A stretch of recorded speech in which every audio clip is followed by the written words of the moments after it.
that can help us a lot in this run too, which I know my Power Green Ham knows how to use all the buttons to get it working. And we are off. We're getting the opening scene right now in Link's house. Yes, we will be seeing a lot of mashing text here. Generally, we want to see the runners get out of here at 27 seconds out of bed.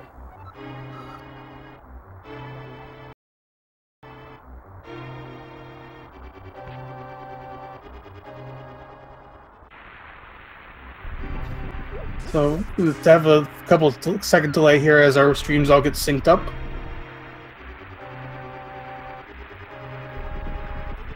So yeah, the early portion of this run is pretty standard. Not much deviation here. I think ideal time to get through this is around 6 minutes. Yes, generally runners want to get 6 to sub 6 when they get through escape. This is dependent on how well they do their movement and how well they get past that ball and chain guard and managing RNG.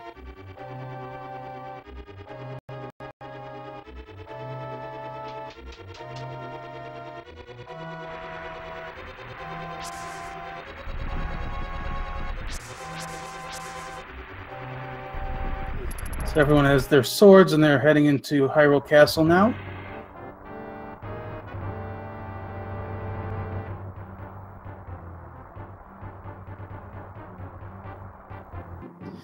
So in the early portion of this run, through the dungeon area, you've got 3 guards you got to kill, 2 blue guards and a green guard, and then in Zelda cell area, you've got the ball and chain guard to deal with.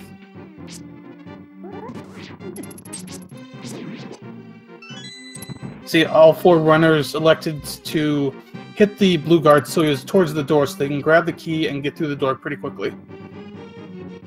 Yeah, we saw just about 3 different techniques there used, but they all made it through.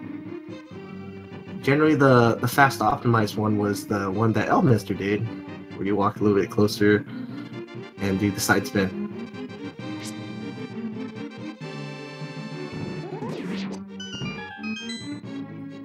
Yeah, all the runners did a spin to get rid of that guard.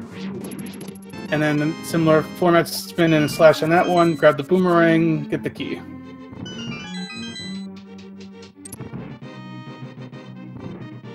Let's see how these guys handle the chain guard. Some will probably use the 8-slash technique. Some might even use a pot, but we'll see what they do.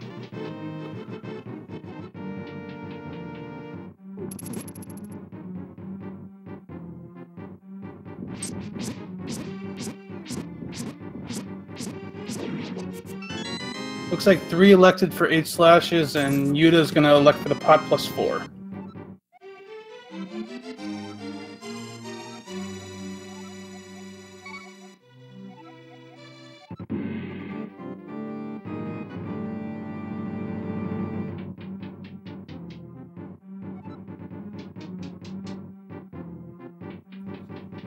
Well, they've all got Zelda, they all have their lamp, and they're all now proceeding back to the top.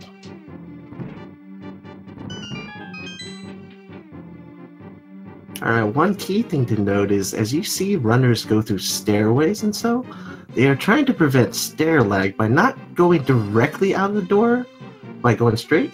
They gotta move a little bit diagonally, or left or right out of them. This is a technique that we use in the energy runs.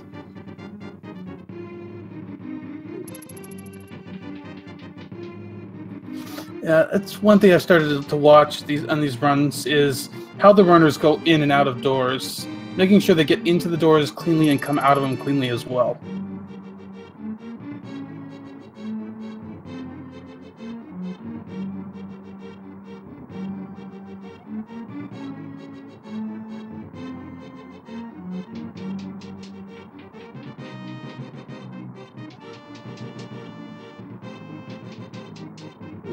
Another often technique we see in Escape is pumping, and I know that we have Helpasaur who can explain that, but pretty much Link has a certain movement that he moves about 2 to 1 to 2 to 1.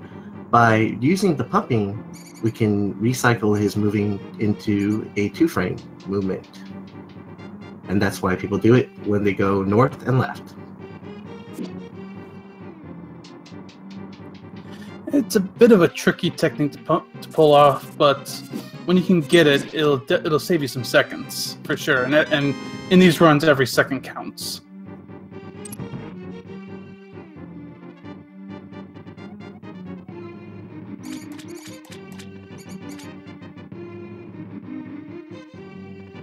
One of the most important parts of pumping is generally through water, because your movement is actually slowed down when you're in the water. So any kind of frames that you can get back would help you a lot. So that's why we see a lot of players pump while they're in the sewers here, especially in water.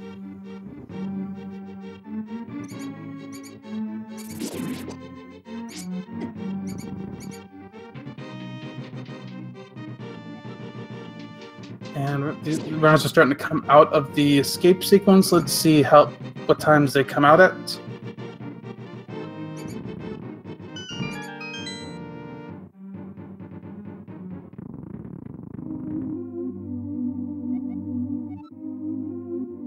So yeah, Elminster and Chaucer are out right before 6 minutes, rezephos right behind them.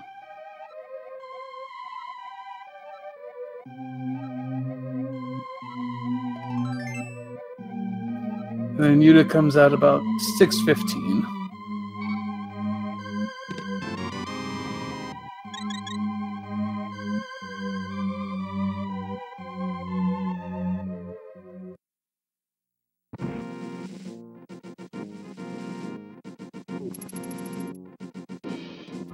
So coming out of this first screen, if you are coming out above the path, it changes the path of this guard. Allows you to get by him a little quicker. Looks like all 4 players opted to grab the same cart. Don't blame them. It definitely helps out a lot because a lot of enemies hit you for a lot in Dark World. And they also want to grab that heart because they're going to probably use the damage boost strat to get the big key in Eastern Palace. Yeah, you going for that technique, it takes at least a heart and a half. And if you don't get it cleanly, it could take even more.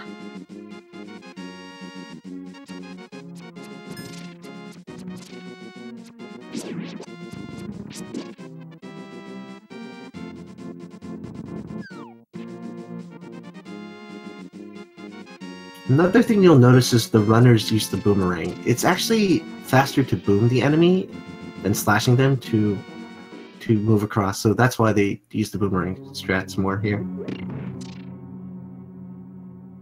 I believe in NMG runs, you generally want to keep your kill count as low as possible, because generally killing enemies takes extra seconds.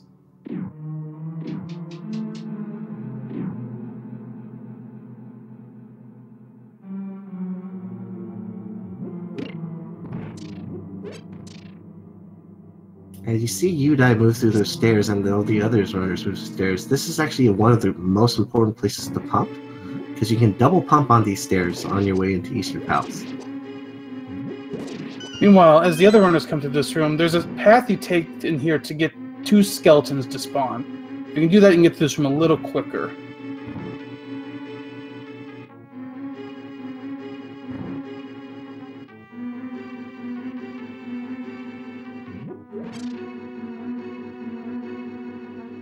Looks like a couple of the runners got 2 skeletons, a couple got 3.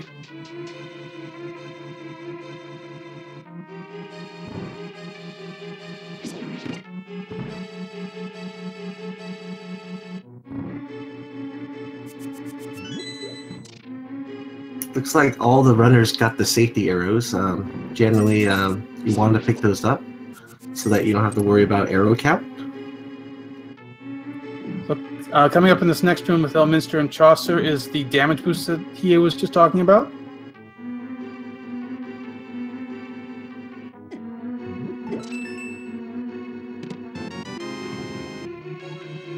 Looks like Elminster and Chaucer got it pretty cleanly.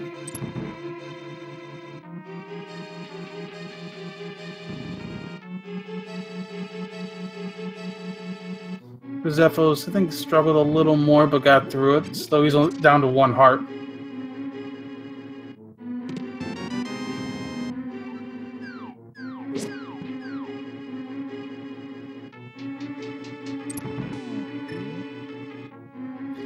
Yuda's going to grab this extra heart here for a little extra safety.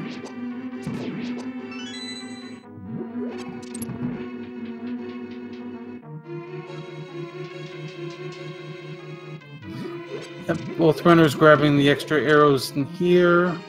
At this point, it's a pretty linear path to Armos.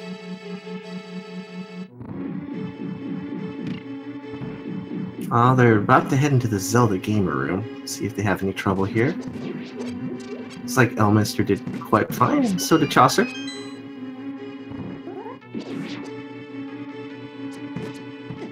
Oh, Chaucer misdirects his arrows. He's going to have to wait a couple seconds here.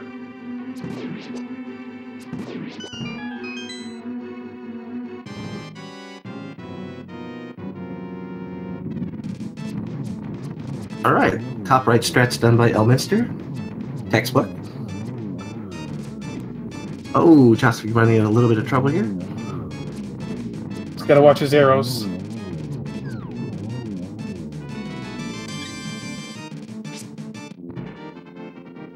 Yeah, Chaucer gets through with one arrow.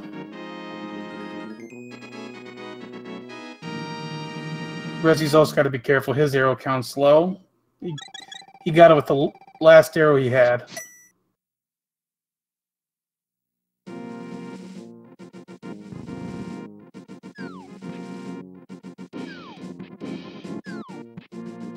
Alright, we get to Sahasrahla where we get the boots, and we're soon going to see the spin speed technique, generally used after you leave Sahasrahla's hut.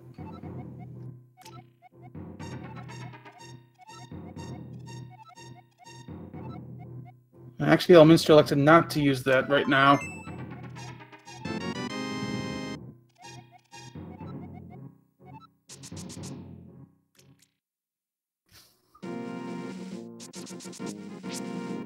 Chaucer's going to show it off here.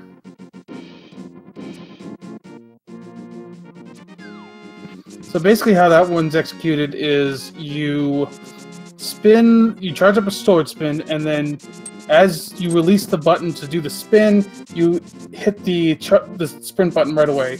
If you do it, you can't swing your sword, and when you come off the stairs, you'll be going at boot speed and can redirect yourself and move really fast.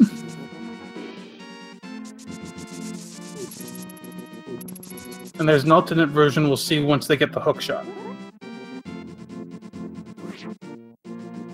Looks like two of our runners opted to get the rupees and the bombs from Sahasrahla's hut, and the other's probably going to do the rupee route. Yeah, there are 100 rupees in the back of Sahasrahla's hut you can get. They'll need those for Kiki, but when they go to Palace of Darkness. The other two runners will do a tree pull coming out of Tower of Hera, and we'll see that when they get to that point.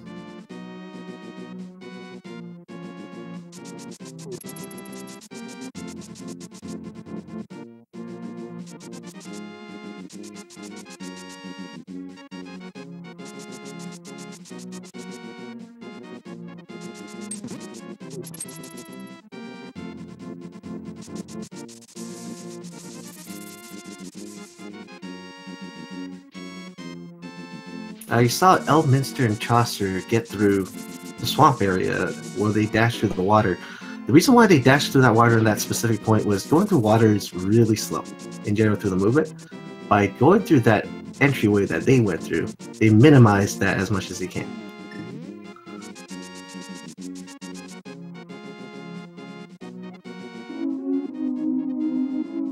You're just struggling a little with the dashing. He's back on path now.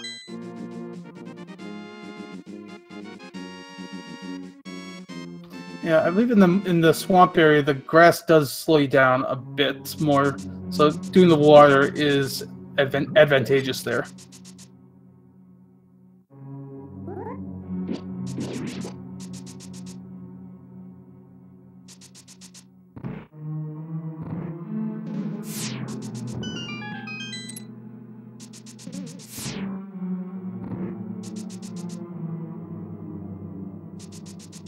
Yep, we've got Elminster, Chaucer, and rezephos now all in Desert Palace. Yuda will be joining them in about a minute.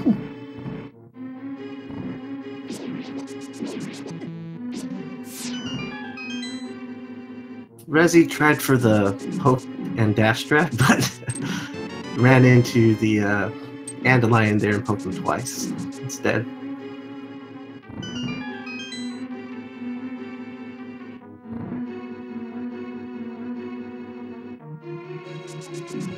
So Chaucer picks up some extra arrows here, so he can, most likely so he can use them on Landmola.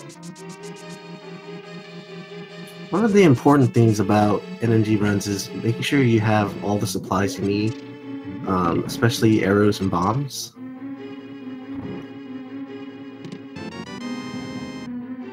Yeah, as you come across each point in the game, you just need to know what you need so you can prep for it as you go. Most of these runners, they'll know exactly which pots have arrows, which pots have bombs, which pots have hearts, anything they'll need as they go through the seed, or as they go through the run.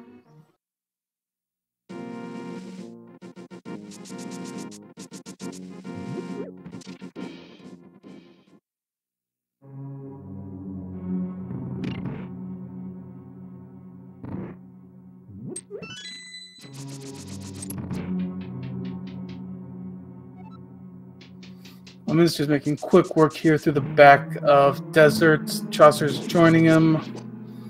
Rezi and Yuda are both working through the front half still.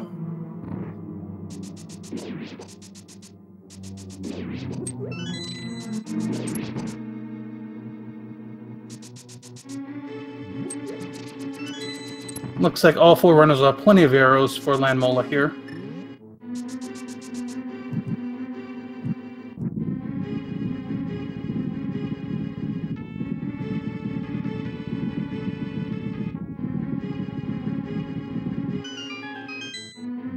Now, Landmola can be a little tricky too, because you can get stuck with some bad RNG on this fight as well.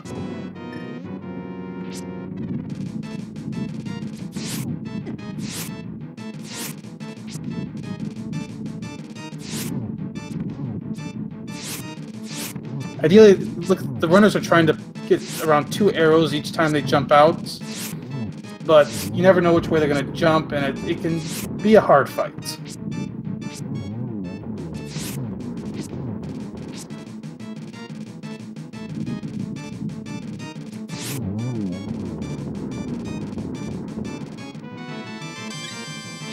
But Elminster and Chaucer are through it.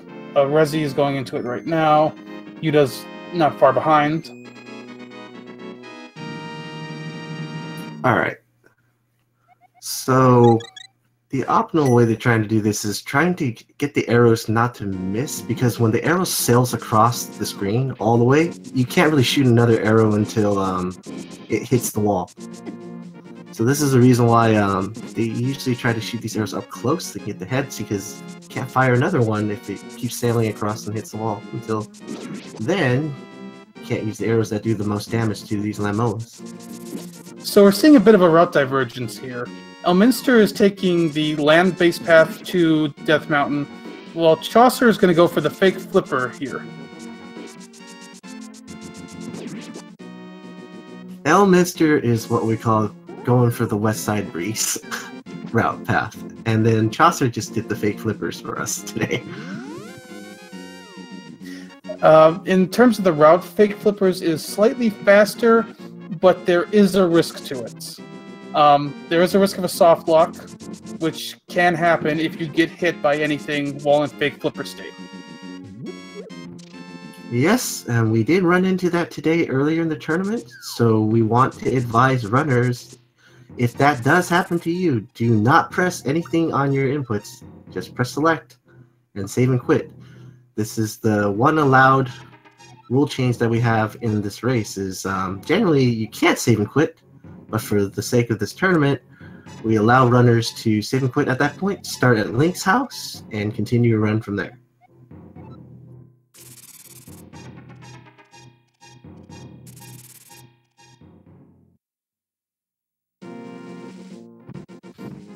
So it looks like Rezi is also going to elect for the fake flippers. We'll see which way Yuda decides to go.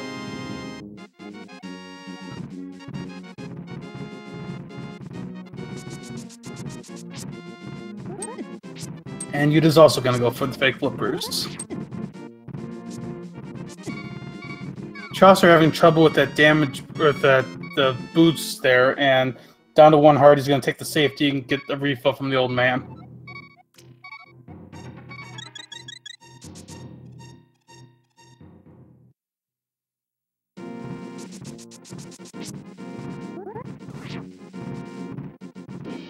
Alright, looks like our runners are not going to softlock today. So this should be good. You know, Elminster's made it into Hera. Yuda's having a little bit of trouble. Oh my god, dude, I know, don't, careful. Oh man.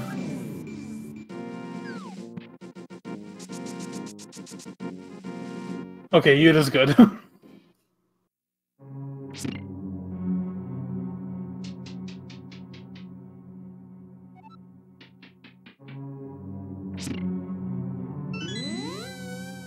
Okay, Elminster's decided to do the dancing pot strats for us today. This is a new strat. I have not seen this one before. As you can see, he tossed that pot and hit that last tile in the end. Oh yeah, save a couple frames that way. Whereas Chaucer did the swag boom strat, where you can take a coffee break at this moment.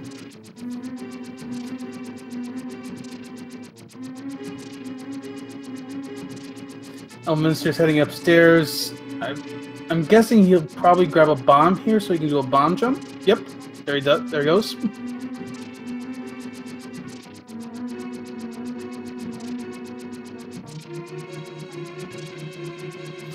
Yeah, the next little glitch we'll see here up on Elminster's side is a bomb jump. He's going to bomb jump to get to the Moon Pearl chest.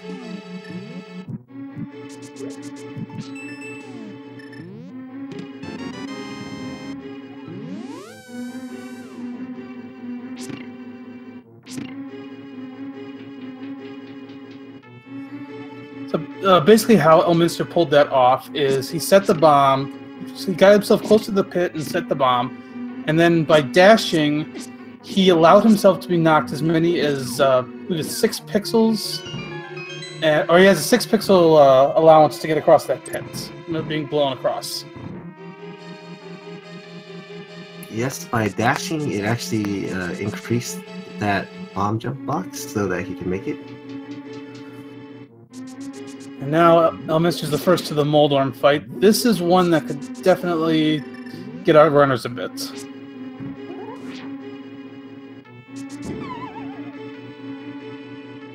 Oh, Elminster takes a fall.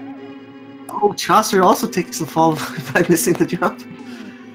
And what's worse about that jump is if that fall is if you take it, you fall down 2 floors.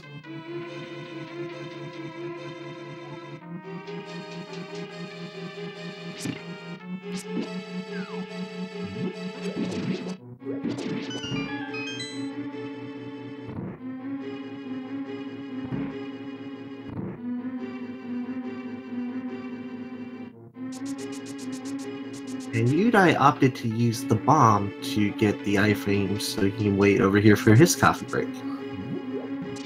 That's one of the strategies you can use if you grab the bombs from Sahasrah's hut.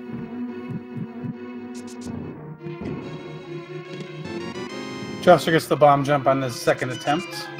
Rezi is setting up for his bomb jump.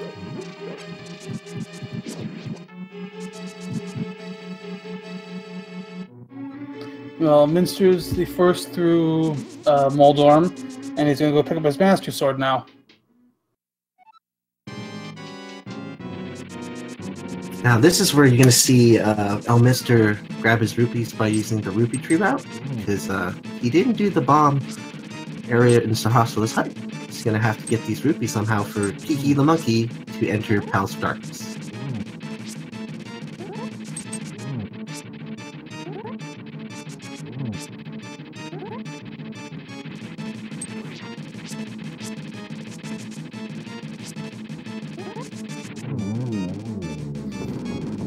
So Elminster did his first tree pull there. He's getting 4 kills now, so he can prep for his next tree pull. Meanwhile, Chaucer gets through Moldorm unscathed, and Rezi takes a fall.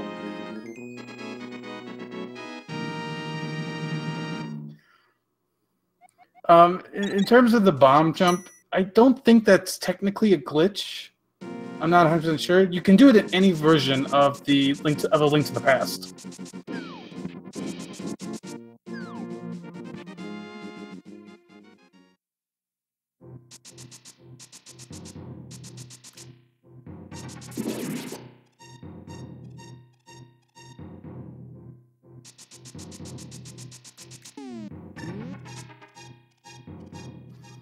Rezi's having a little bit of trouble when Moldorm gets to this point. He can be a bit hard because of the speed, but Rezi gets him.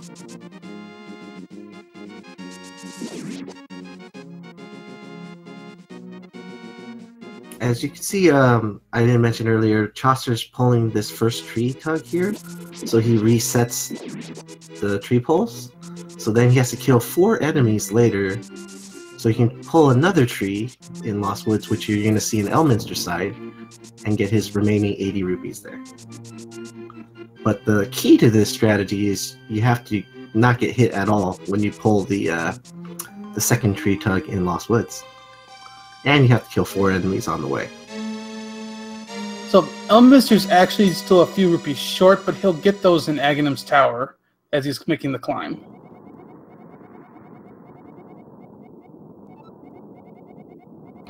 Because you actually need 110. 10 to get Kiki to follow you, and then 100 for him to open the door.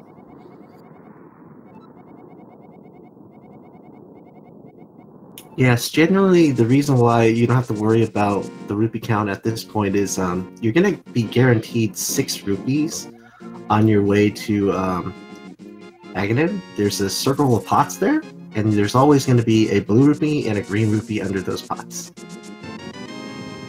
Well, Chaucer is grabbing the mushroom so he can turn that in for powder later. One of the common safeties for runners to grab during this.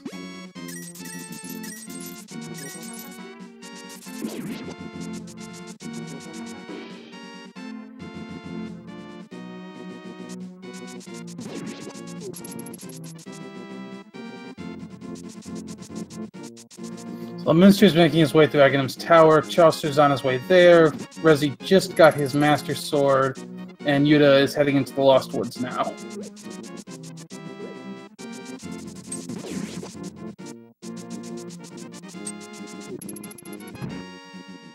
Looks like all of our runners are going to be fine getting into Palace of Darkness. They should have all the rupees they need.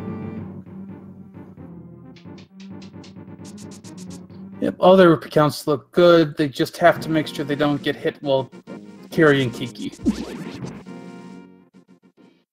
Let's see what strategies that Chaucer does about these chain guards here. Oh, he's going for the fast optimized strat with the spin attack and 2 arrows and the sword beam and 1 spin.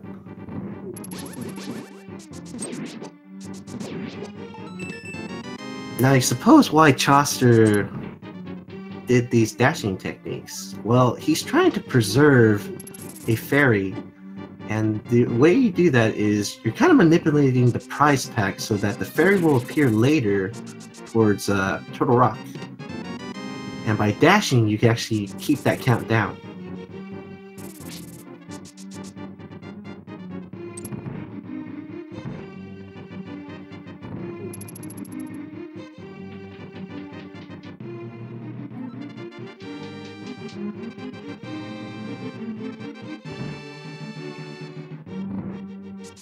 So Elminster is going to be the first runner into the Aga fights. This will be interesting to watch, as always, just because you never know how many blue balls he's going to throw, and that can easily turn a run around.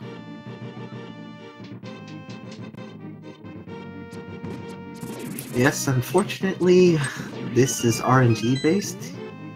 It can go all the way up to 15 blue balls and more if you make mistakes and not hitting the energy ball to retract into Aghanim. But at the most, it'll be 15.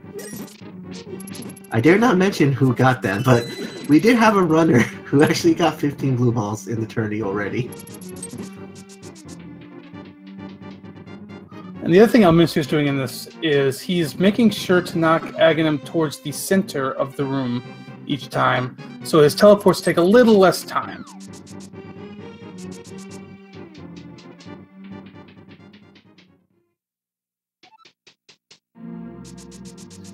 Runners usually elect to swing at Aghanim from the sides, because when he does throw a blue ball, you won't get hit. But the first one after a lightning bolt is always a normal blast, so there's no risk in going up and down.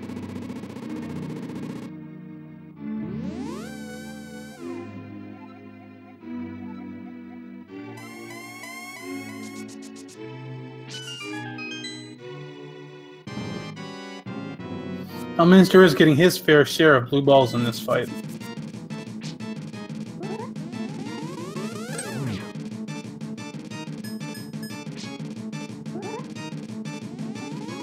Oh, Rezi's having a little bit of trouble in the Circle of Pots room.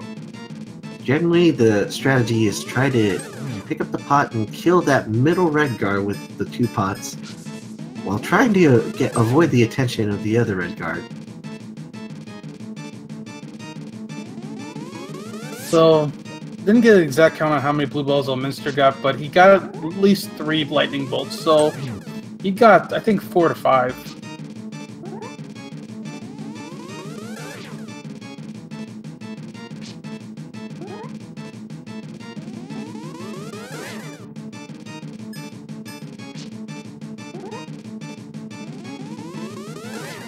Chaucer's already running into 3 blue balls here.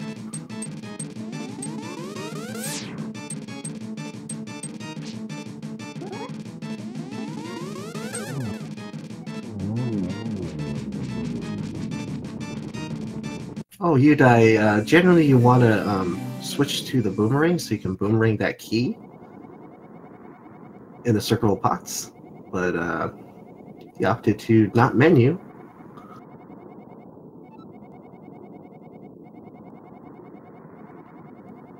So Elminster and Chaucer are the first 2 into the Dark Worlds.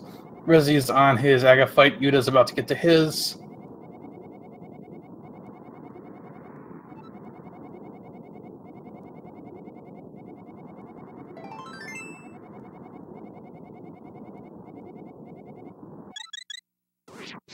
Alright, here comes Kiki, the extortionist monkey on Elminster's side, who will take 10 rupees. Yes, we'll gladly give you our 10 rupees, and he's going to ask for 100 more because he just wants all that money. So what Elminster did right at the end there is he stopped his dash and then walked up to the door. It gets Kiki to go up on the roof a little faster.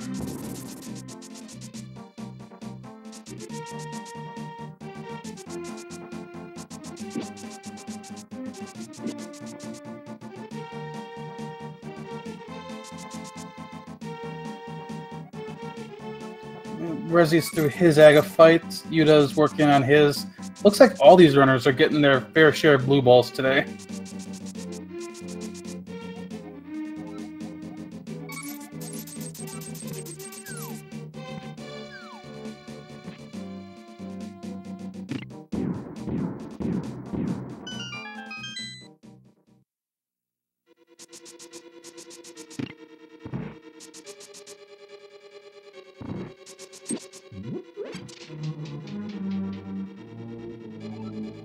And Yuda's also through Aga, so all 4 runners are now in Dark World.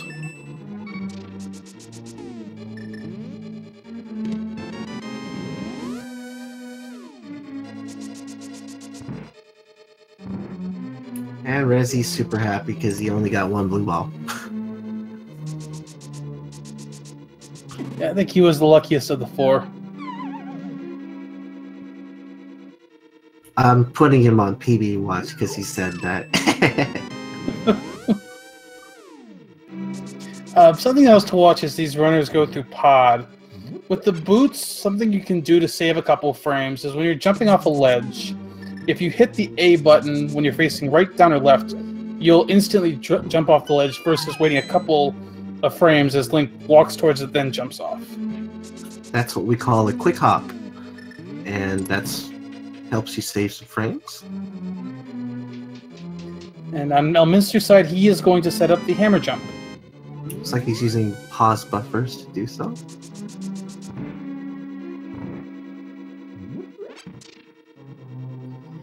That might have been an intentional fall. He might not have liked his setup there. Wonder what visual cues he's using. Some players like to use the sword, some likes to use the shadow, and others likes to use the wall. He grabs his hammer, he's going to come in here and grab a key and then head to Helmsar.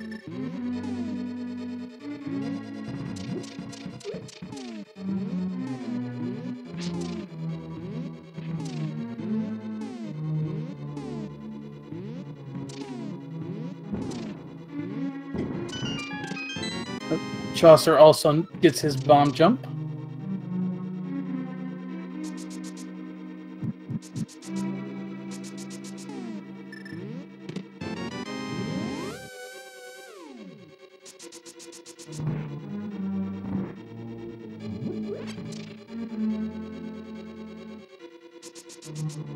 Oh, no sexy statue from Elminster.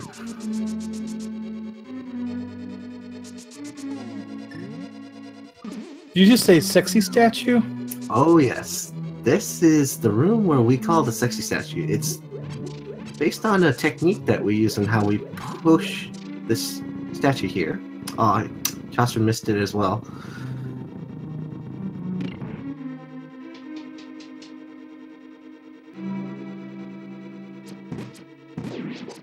We'll see if one of these 4 runners will pull it off for us correctly. But it's really, really nice when they get air off going. Elminster's heading towards one of the most dreaded rooms in all the pod, the turtle room. Oh, yeah, those turtles are hard to get because you have to hit the ground once to get them to flip. Oh, that was a nice flip though. Got all 6 at once. Woo! He used a totally different strat. Did not even use the sword. Just hammered them all.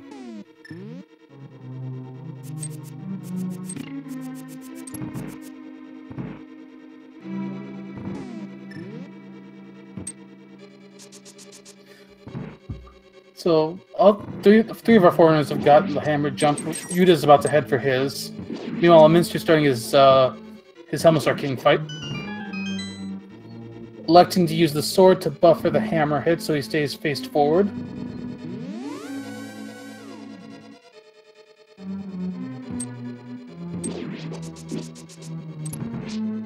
Wow, Elminster had a really clean fight in Helmistar there.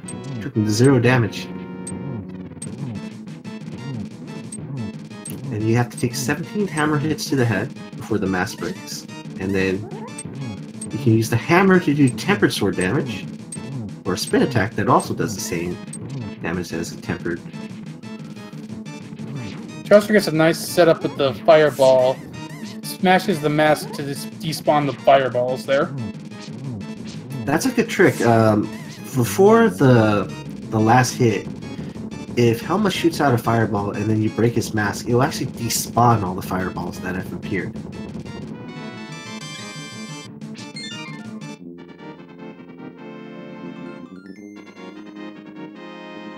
So yeah, all 4 runners did get the hammer jump. Rezi's about to enter his Helmistar fight. Yuda is going to give us our last chance to look for this sexy statue technique. Yes, let's see if Yuda actually makes this for us. I didn't see it on anyone's screen. Oh, he tried, he tried. He really, really tried for that one.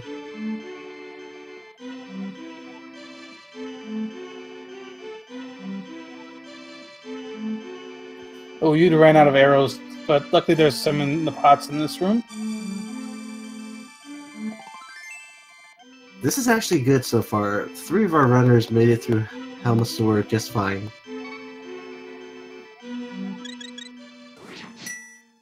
Yeah, so far our runners have been pretty clean in their execution. Maybe a couple hiccups, but nothing that's cost them a lot of time.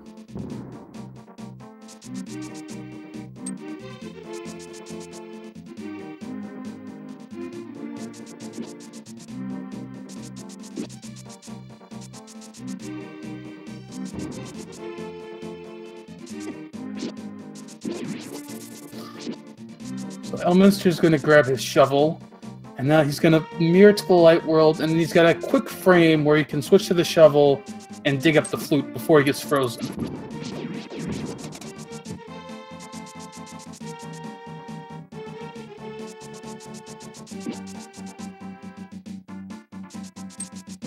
I like that technique he did. If you go straight up as you mirror and then you dig, you don't have to face right to dig the flute up, because how Link digs is always automatically to the right if you're facing up. So it saves you an input from facing right.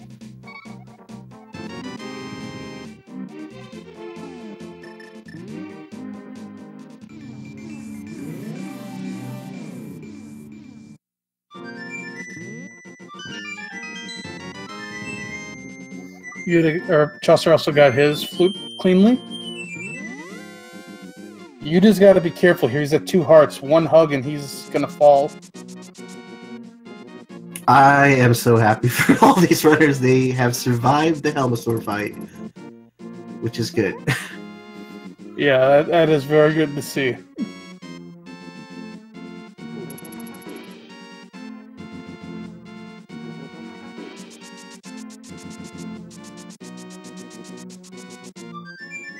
This is generally where you see the runners pick up safeties or not. It looks like Elminster is not going to pick up any safeties.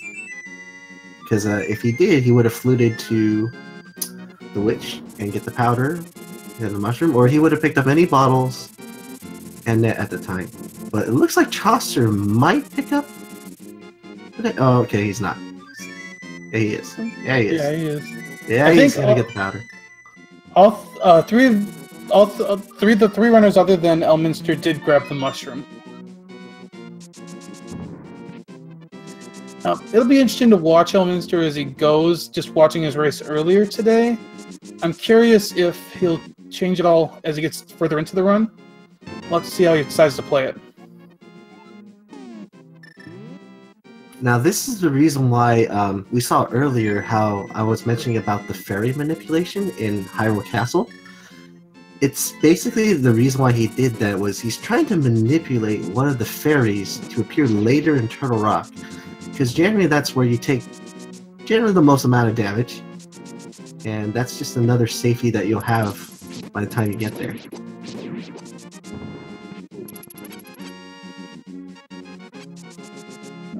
Chaucer bunked for some apples, get a mid-run snack.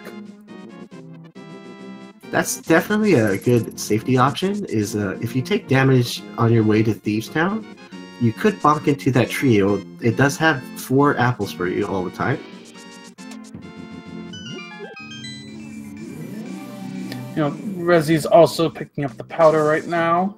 Yuda's about to grab his flute.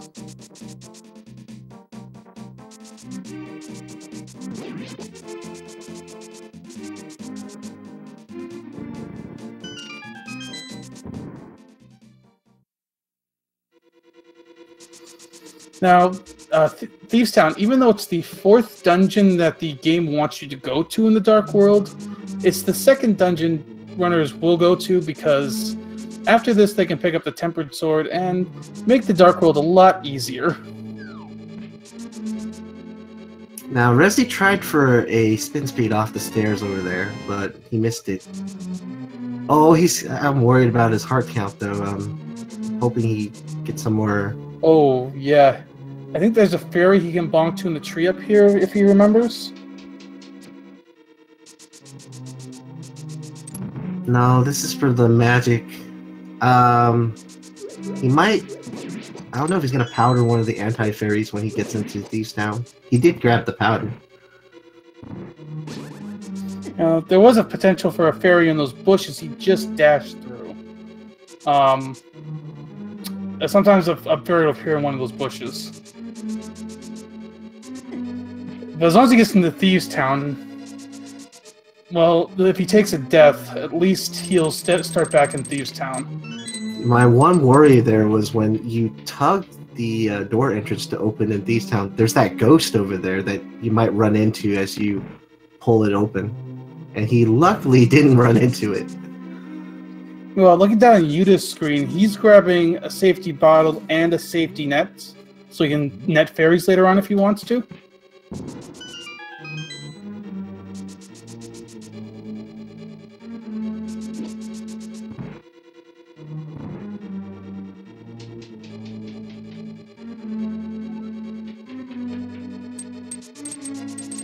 And Yuda's also going to pick up his powder. Meanwhile, Elminster's screen, he's starting his blind fight. This is a pretty scripted fight. Once you know the script, it's very easy.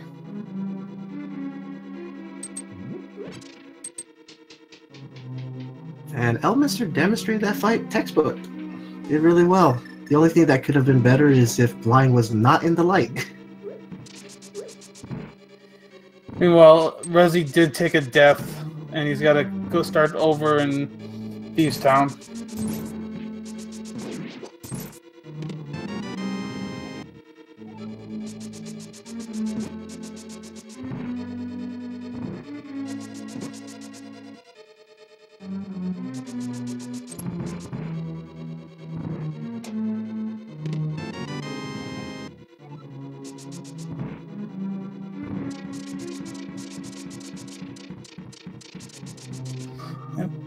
Plenty of runners looking to take those safety apples. Well, he did know they were there. That's good.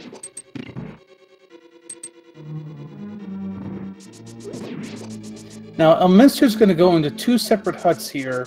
He's going to get 600 rupees, but he's going to need, after Skullwoods, to pick up the flippers.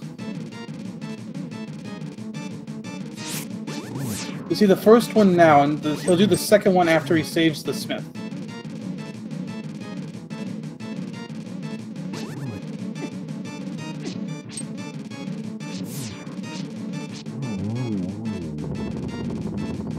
Joster also gets through his blind fight pretty cleanly.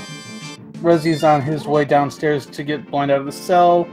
Yuda is currently looking through the front of Thieves' Town.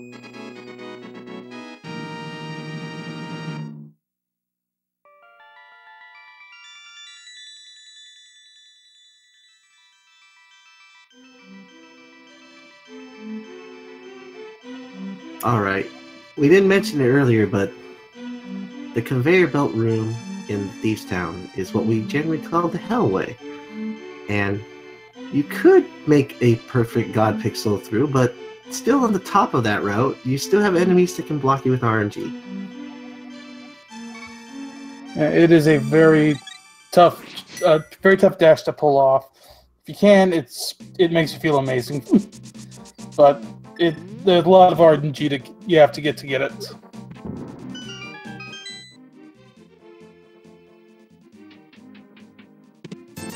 And Elminster has his tempered sword, and he's going to head over into Skullwoods now. Elminster tried for the fence dash, but failed to make it. Yeah, the fence dash is another pixel-perfect dash that you'd have to pull off.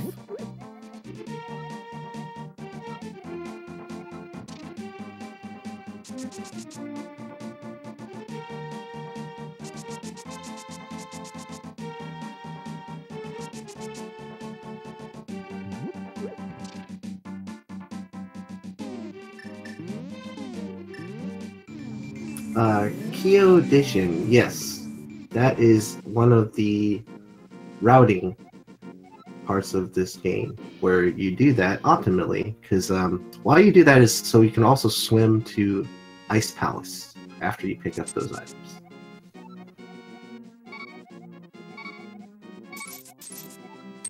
Well, Rezi's through blind. A little lower on hearts than you'd like, but gets through it.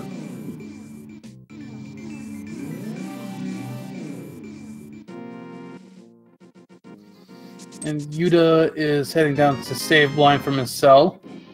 Or her cell, technically.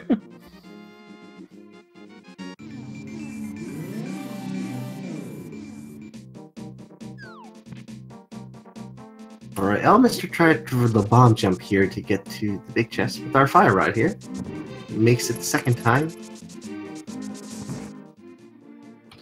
The bomb jump there is technically a little faster. Normal route is you drop through a hole in the middle of those bushes. Either route can work. The bomb jump is generally the faster option, though.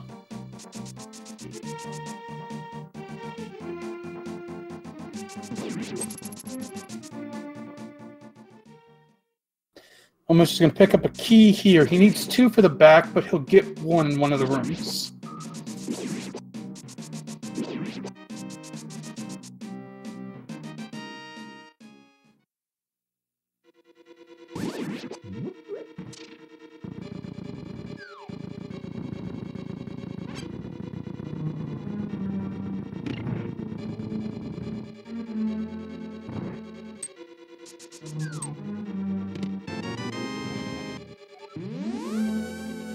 Now let's see if we get 4 for 4 here.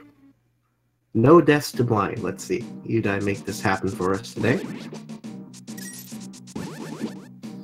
Oh, he's got to be careful. He's down to 2 hearts. He's making it dangerous.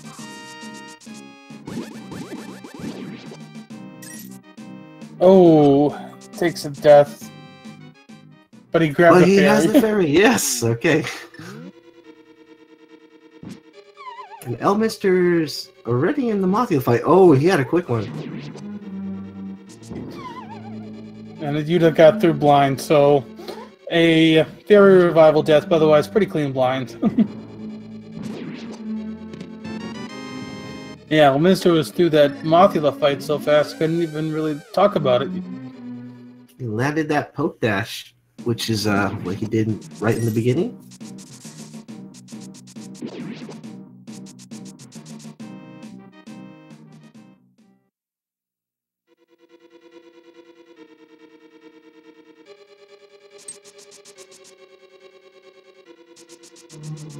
All right, Rezi is also missing the fence dash.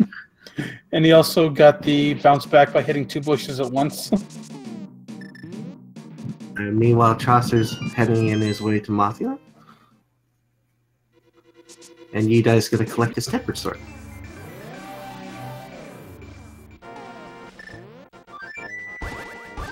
Alright, Udai, you gotta get the rupees first. Get your rupees.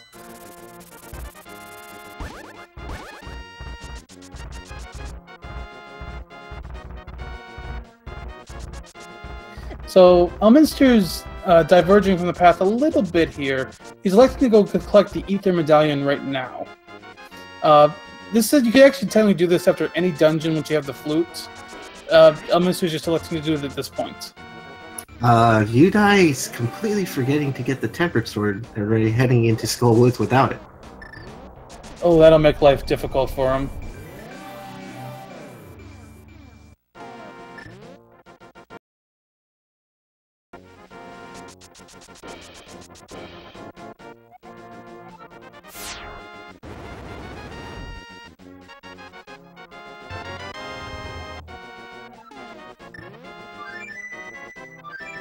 And Chaucer made it out cleanly too. Look at his heart. Did really well. Wow, no damage on Mothula. That is impressive.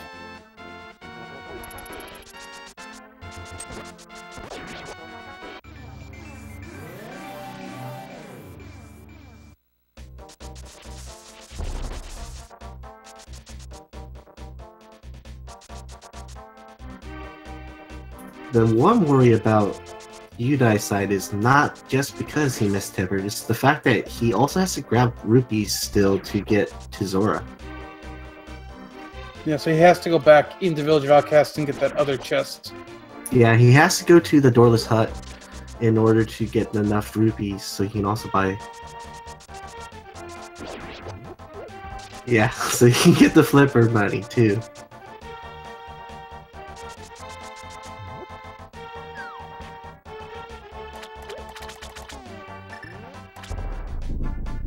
Now, Elminster set up a dash there to knock himself in the perfect position to catch the Quake Medallion and mirror back to the Light World. It is another tricky dash you have to watch out for, because if you go too high, you could get into another potential soft lock scenario.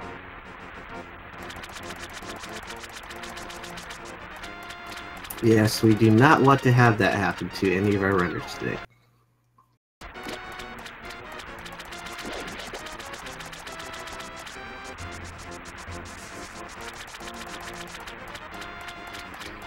Oh, Rezi took a death. I have to go back. Sorry, go ahead. No, this death is not too bad. It's the fact that as long as he didn't use up too much magic, he doesn't have to worry about replenishing as much. And the start of the dungeon is not too far. I mean, he's down to 2 hearts already. He's going to try to get this powder on this bunny beam. That's a bit of a relief.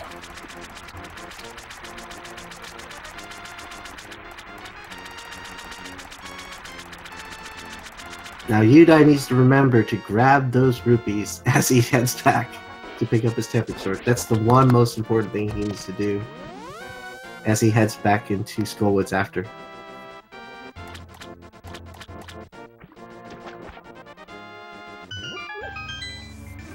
Now, Elminster is going to enter Ice Palace right now. Now, if you've wanted to see the fastest way to do this dungeon, watch Elminster as he goes through this.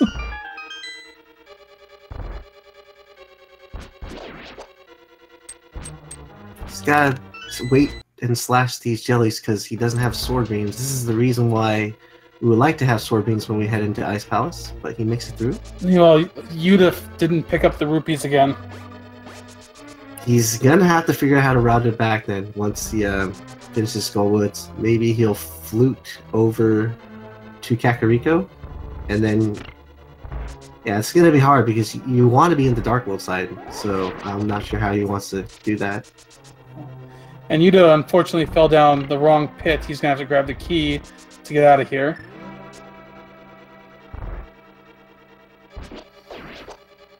And Rezi took a death on Mothula, heading back up now. Should have enough magic to light these torches.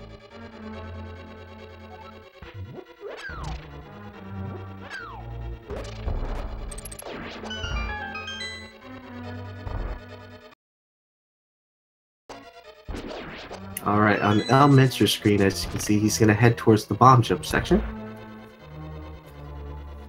So, this bomb jump, if you're going to speedrun this, this is the first bomb jump you need to learn.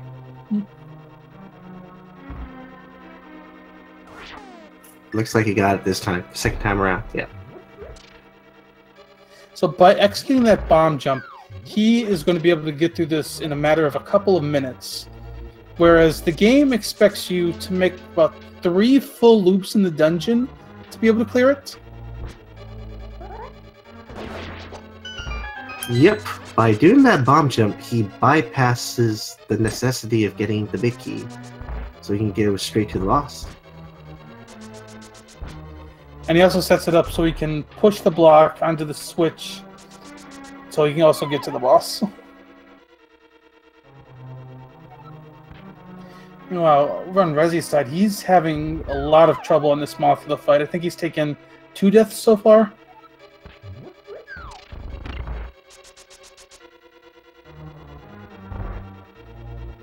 Looks like Chaucer makes the bomb jump the second time around as well. Good. Good for him. Yeah, both of them were down to their last chance in that bomb jump, too. Rezi gets it on this attempt on Mothula. Grab his heart container, get his 3rd crystal. And Yuda is also making this attempt on Mothula, his first attempt. Oh, that was a nice fight for Yuda there. Also a nice fight for Elminster. Elminster did the 6-slash strat, trying to get the Cold Stare Balls in the right corner and keep slashing them until they die.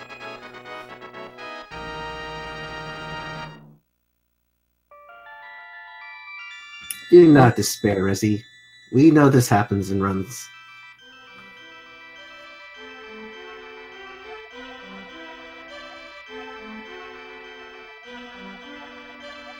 Chaucer's going to get a fairy refill here.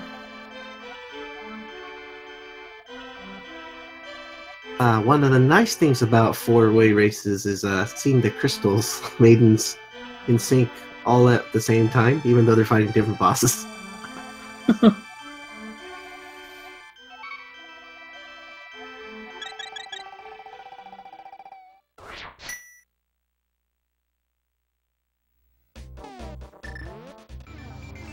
Rezi, where are you going?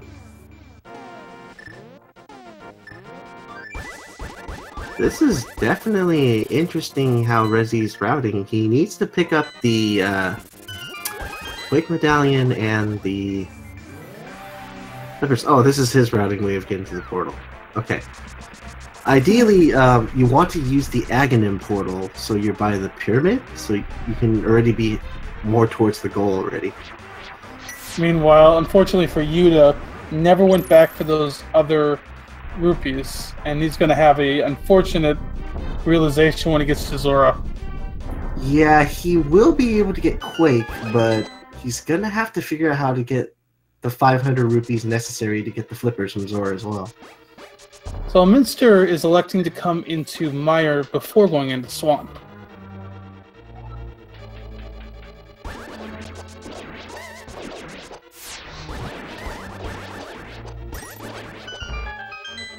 Meanwhile, we have Mire 2 done by Elminster pretty efficiently. You want to have those beams for that. At this point in the run, you could see some divergence between runners because you can really do dungeons 5, 2, and 6 in any order. Usually, runners have a pretty... I lost the word there. There's a pretty regular way of doing this, but you can see some divergence. Oh, the reason why you can beat Ice Palace without the Cane of Samaria is the fact that you can get across the switch area by pushing the ice block down so that it falls in place so you can push it on top of the switch. That's what the Nintendo intended you to do, but by bomb jumping, you already bypassed all the necessary needs to go around in loops. So you're already on that left side to push the block. No, Yuda remembered the hut, went back, he's gonna get his rupees here.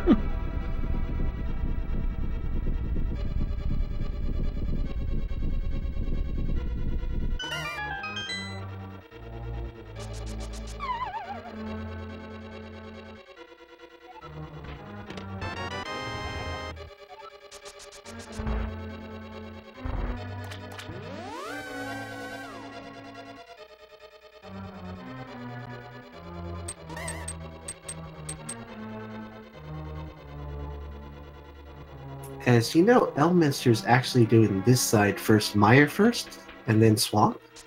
It's an indication that he may be grabbing the gold and silvers.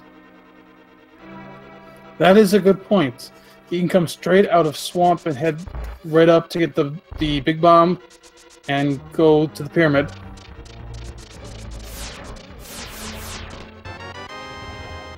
Almost forgot the chest there.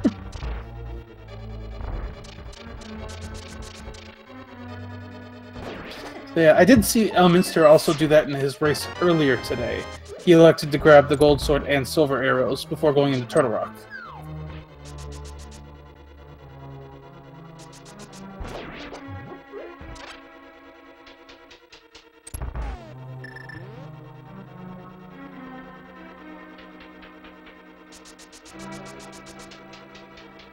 There you go. Farima has answered the question. Elm is playing on version 1.2 of A Link to the Past, which is fine.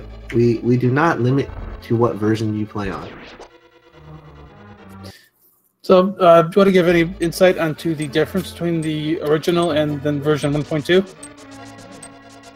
There's a couple of minor glitches that you're not able to do.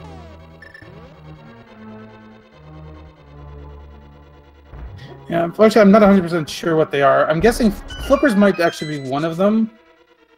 I don't know. I know fake flippers was fixed in a pretty early version of it. That's probably why he did West Side Reese then for us today, and also explains why he's grabbing the gold and silvers, as Farina points out. Yes, you cannot do torch glitch in this version. If you choose to do Ganon, it will be much tougher then.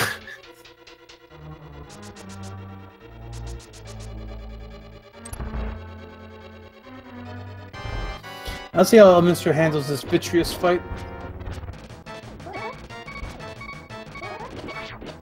Oh, he's already down to a heart. He's got to be very careful.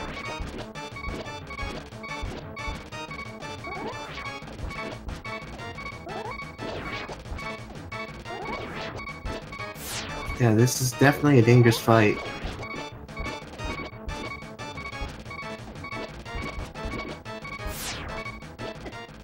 Oh, man. Takes a death. That's going to be a long walk to get back to Vitreous.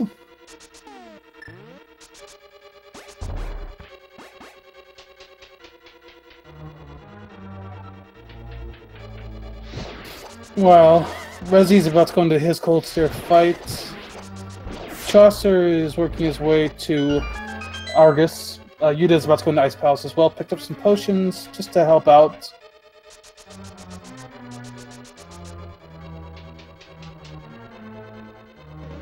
I like what Chaucer did there. That strat to grab the hookshot and then get across with the skulls.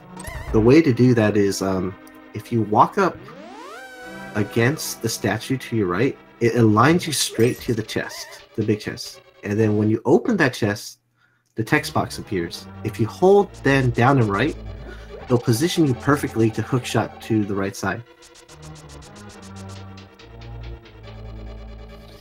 Meanwhile, Rezi unfortunately also took a death to Cold Stare, or at least on the way to Cold Stare. I'm not sure if it was on Cold Stare yet. This is going to be tough because he has to collect magic in order to complete this dungeon. He can go out and kill some pickles to get little magic, so then he can get back into this dungeon past this area, and then he can kill the penguinators to get full magic. Yeah, it looks like you might have a technical difficulty with the stream for a second. Should catch up here. Yeah, unfortunately, you do need full magic for Cold Stare because it takes your full magic bar with fire rod shots to break the ice shell.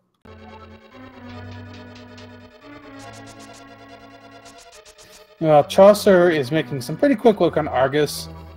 The game intended you to do this with Master Sword, and with the Tempered Sword, it's a lot easier. Meanwhile, I got Elminster again. The quick from the race chat, I think Rezi might have forfeit.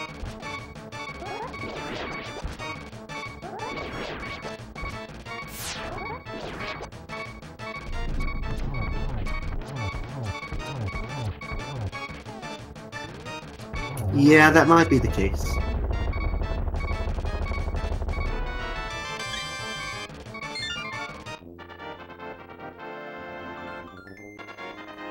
Elminster picks up his Meyer Crystal. I'll have to confirm, but looking at the Speed Racing TV log, looks like Rezi may have chosen to forfeit from this race.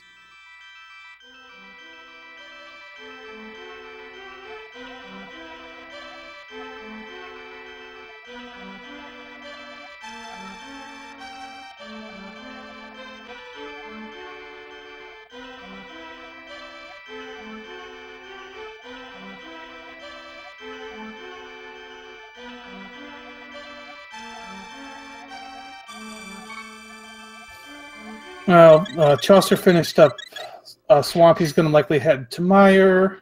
I was going to grab his Ether first, though. Elminster will probably... Basically, Elminster and Chaucer are about to switch places here. Yeah, primarily, Elminster's going to do Swamp Palace first, and then once he finishes, he can go get to the Pyramid Ferry, where he can get his silvers and gold sword.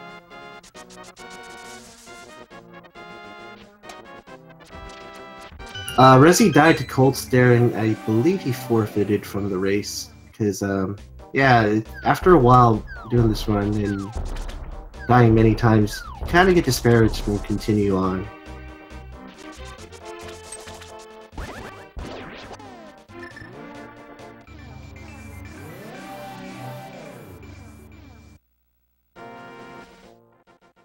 Udai did the sword beam and fire rod flashes in order to get through the ice there.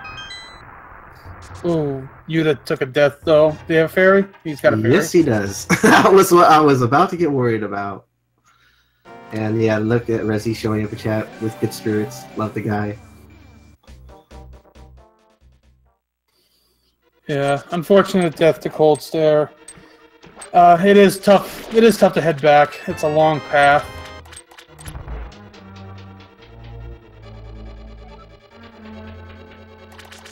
I salute you, Rezi.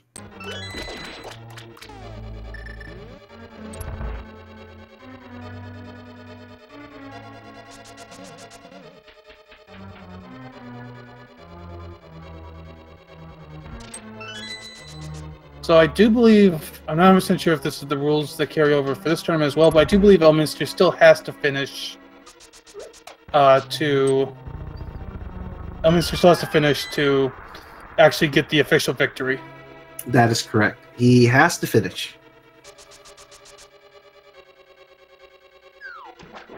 And I do believe times... Oh, Rezi... Oh, he's just practicing. I do believe times matter for seeding in the tournament. So he's still playing for... He's still playing for... This is important for him to finish and finish with a good time.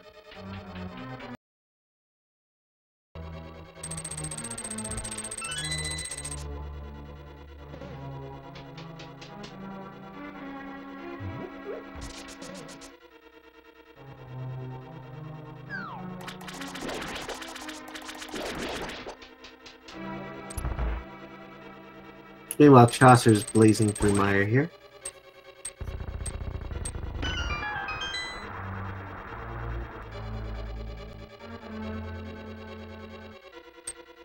Yeah, I think right now what we're seeing on Rezi's screen, he's using a practice version of the game to get some more practice in on Cold Stare. Well, he's trying to extract some revenge now. I don't blame him.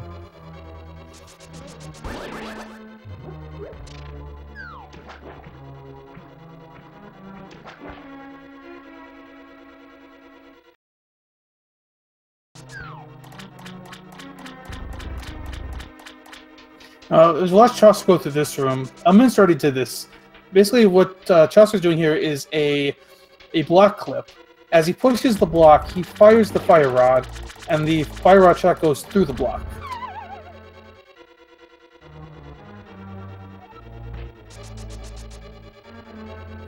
That might have been another one that Elminster had to pass on because of his version of the game.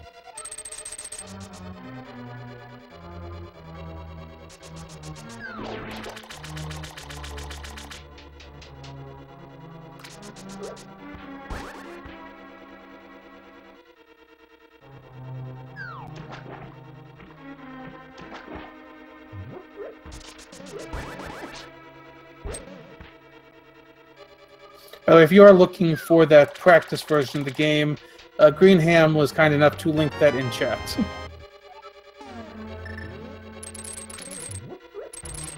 Yeah, this is good. This practice hat is completely useful. It gets you a lot of save states to areas you want to practice in the energy run.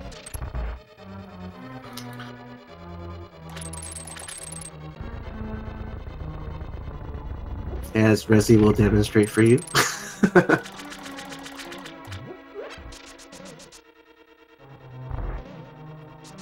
Yeah, if there's that boss you wanted to kill over and over, you get the chance here. Yeah, Elminster is in the back of the swamp right now. He'll be hitting the Argus here in just a minute. Yuda is also heading towards Argus. So he's actually got to get the hook shot first. This is really smart of Elminster, remembering that he has to get a bomb still.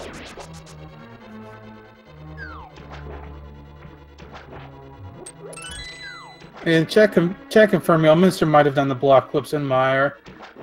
I might have just missed that part.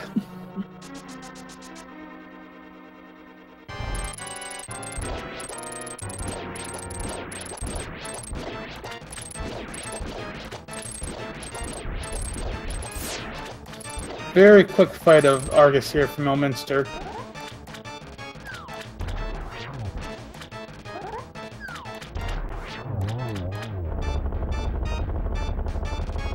That's an advantage of having the Tempered Sword there.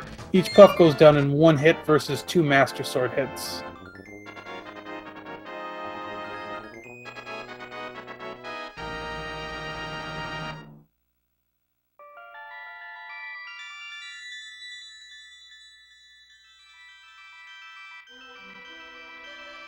Alright, let's see what Chaucer does here.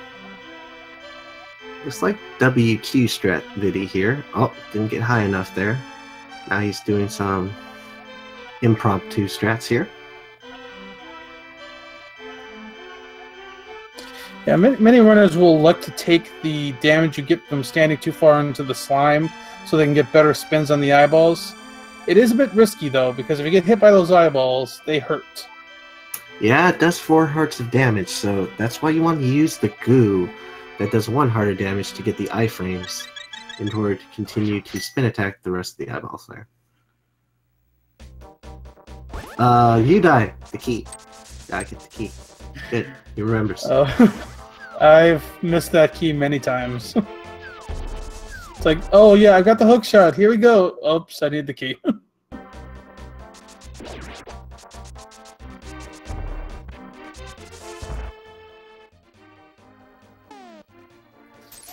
And we're going to see Elminster take the bomb to the pyramid here.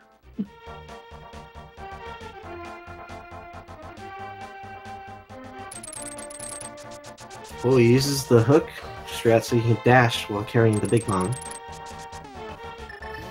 If you try to dash with the bomb naturally, it will basically set and start to detonate. But if you do it with combined with the hook shot and you do the frames just right, you can dash with the bomb. One of the ways is using the hook shot, which Elminster did. The other way is actually taking damage and then immediately dashing with the damage boost. And that's another way to dash with the big bomb. Meanwhile, as Elminster is grabbing his gold sword and silver arrows, Chaucer is beginning to climb to Turtle Rock.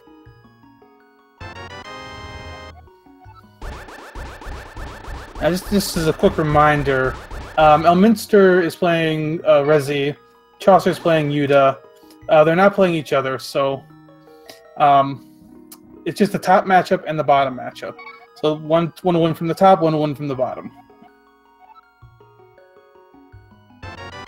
And if you're noticing glitches that you normally see in the NMG run, why it's not showing up in Elminster's side is he's using a different version cart. He's actually using 1.2, so he doesn't have the glitches available as the 1.0 runners do.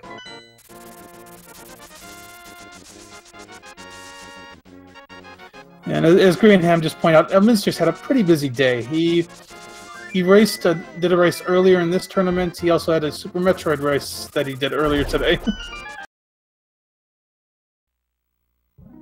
And wow, Elminster just dodged that swag duck. He was about to get picked up there. He just noticed, oh, I got my flute.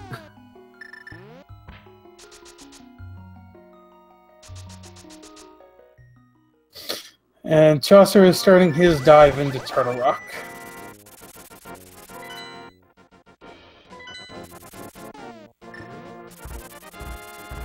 And I have to keep an eye on Chaucer's pace. He's got a really good pace at this point. He's probably got a chance at a PB here. Yeah, Chaucer's doing really great. He's been really consistent through the run so far. Yeah, I looked up his PB before the run. The most recent PB he has is 1 hour, 33 minutes, 53 seconds.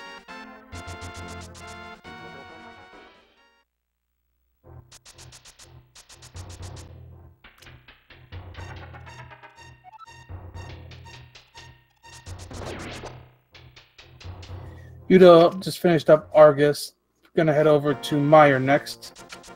And he's gotta go grab Ether first too, though. And he'll also grab his Ice Rod at some point.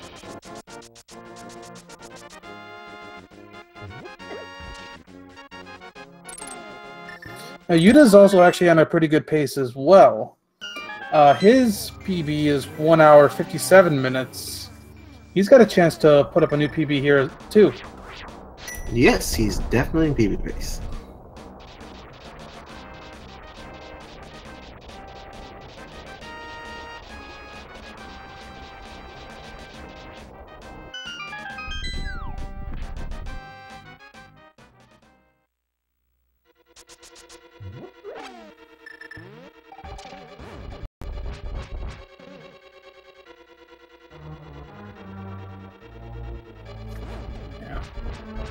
Chaucer is working through Turtle Rock. He had to deal with the Chain Chomp room, one of the more infuriating rooms in the game to deal with.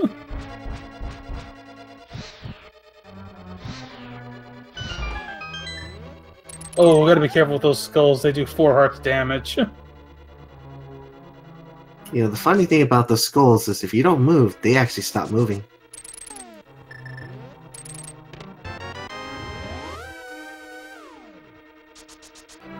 Yeah, things in this dungeon hurt. A lot of things do 4 hearts of damage. The lasers are 4 hearts. The heads are 4 hearts. I think the pokies are 4 hearts. I mean, at this point, the game expects you to have blue mail. So, being in green mail, this really does hurt.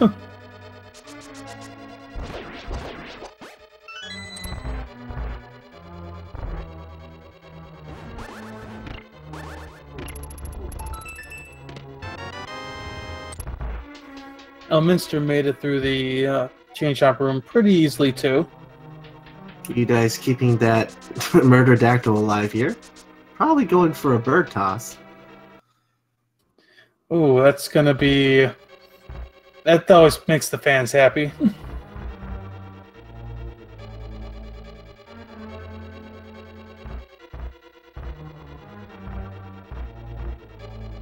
Yep, He carries it in. Yeah. To update those of you who weren't here earlier, Rezi died on Cold Stare and decided that he was done and he forfeit from the race.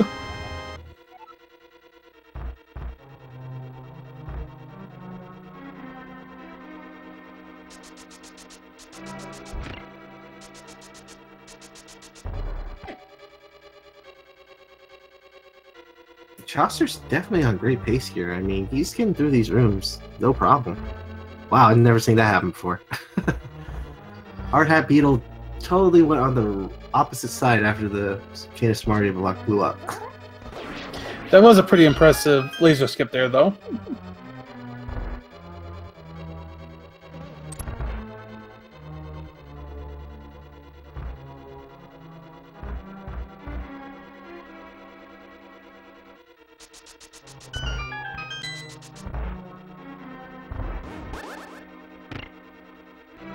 Now let's see what Chaucer does. He has Tempered Sword, so it requires 4 slashes to the heads here. Oh, he does do the backdoor strats.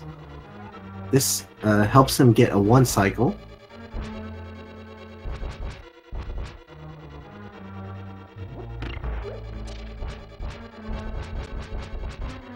Okay, definitely not going to be 1 cycle now. But at least going to be a 2. At least. Oh, 3.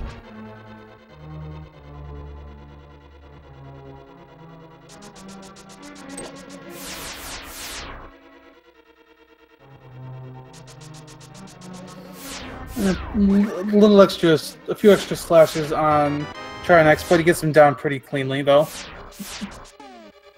Now, one tough part is the very last slash you want to do on the Firehead is you want it so that it bounces you towards the right.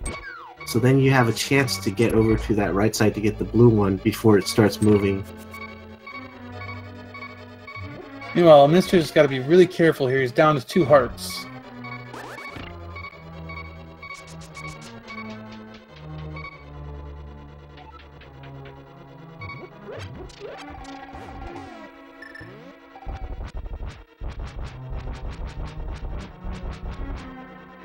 Yeah, Elminster's trying to preserve that 1 bomb for Ganon's Tower. This is also one reason why he's not, he's trying to preserve that bomb. Oh, he's getting really close to the spikes there. Yeah, I just took a quick look at Chaucer's stream just to see where he is on his PB pace. He's actually about 1.5 minutes over his PB pace right now. Elminster coming in clutch on this Trinex fight.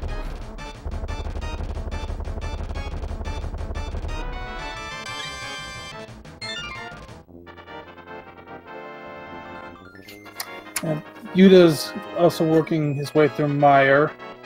Gonna powder a fairy over here to get his life back up. That's the nice thing about Mire, is there's a lot of anti-fairies in here to powder.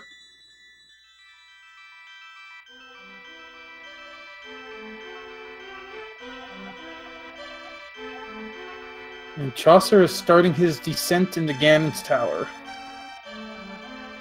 Oh, this should be great.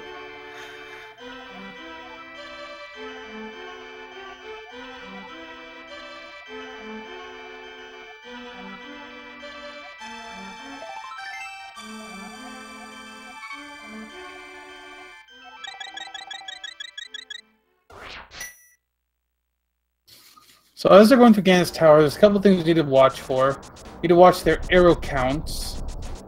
Chaucer's at 19 right now. He'll need at least 18 for the Armos Knights, and then he'll also need another 8 for Mimics as he's climbing the tower.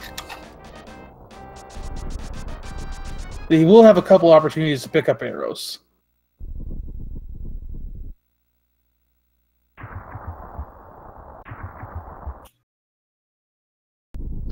Well, on Elminster's side, he'll also need some arrows, but with silvers, he doesn't need as many.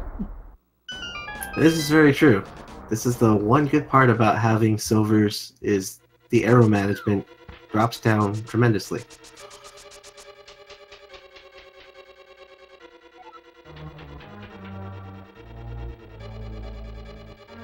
Chaucer pulls off a nice bonk there to jump the gap.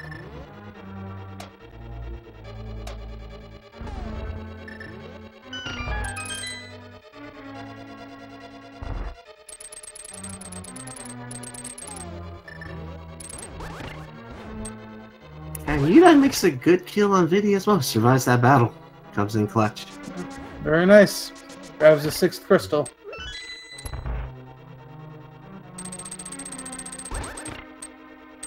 Nice Ice Armos fight there for Chaucer.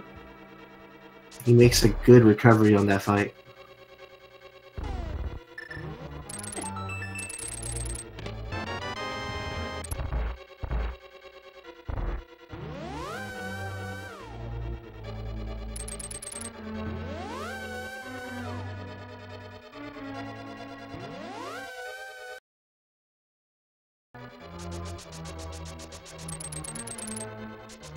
Yeah, Chaucer's beginning his climb through the of the upper levels of the tower.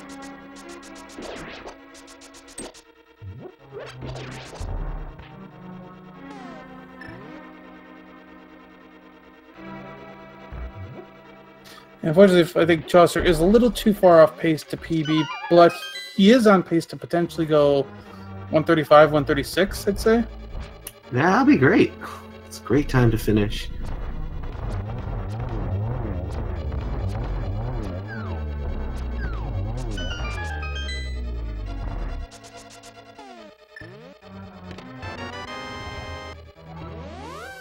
Over on Yuta's side, he's climbing Death Mountain. He'll be going to the Turtle Rock next.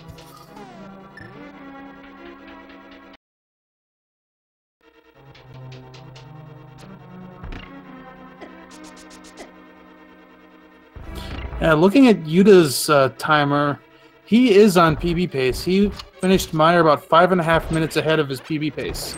So he, even though he's behind, he might still put up a nice PB today.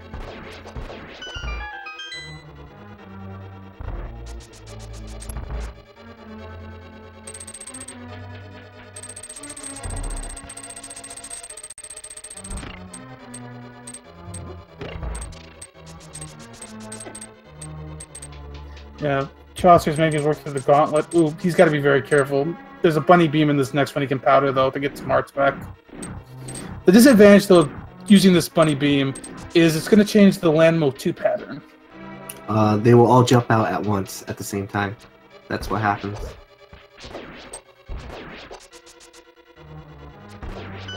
Yeah. The second you step into that room before this one, the Landmo will actually start to spawn. So if you go straight through the room, you'll get a normal spawn pattern, but if you stop for that bunny beam, they'll all jump up at once. He actually did really well to recover from that. It was just a 2-cycle, which is really good.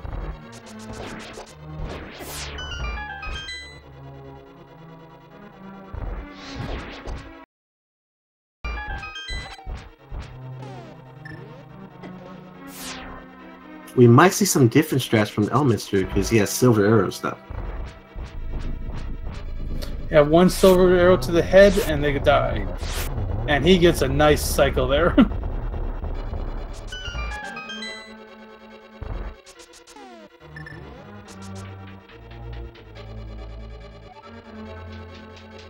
You die, please! Okay, we did see our first map chest in this tourney today. Oh. Yeah. It's hard to sometimes not check those chests because you see, oh, chest, I need to go open that. Of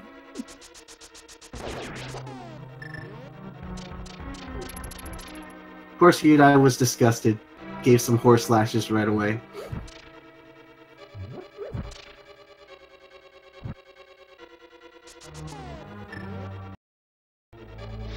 So Chaucer's going to get some extra safety here with... But, oh, he missed the bunny beam, and now he's got to take a hit there. Oh, Yuta took a death. Up again on the ferry.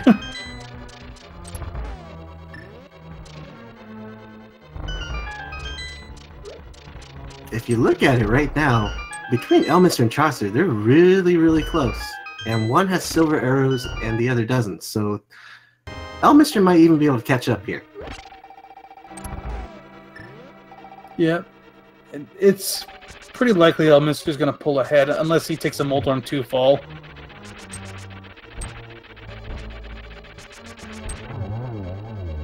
No, I did not curse him, see?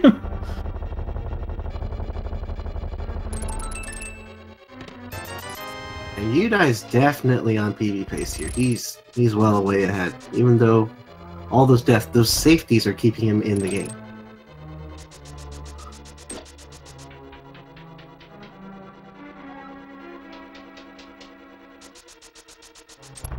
And Chaucer's working his way through on Aga 2 now.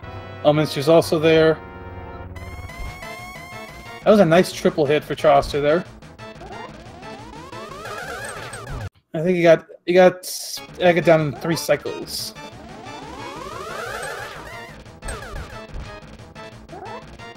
Elminster's patterns unfortunately aren't quite as nice. Meanwhile, Rez is keeping us entertained by doing the same fights over on his side.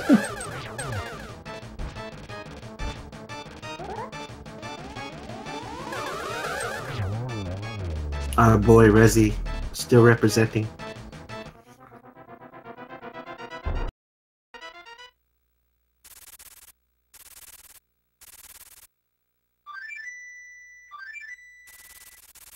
And Chaucer is starting this Ganon fight. So with the Tempered Sword for the first 2 phases, it's either 12 slashes or 6 spins. For Elminster with Gold Sword, it'll be 6 slashes per phase. And spins will be the same. That's correct for the Gold Sword.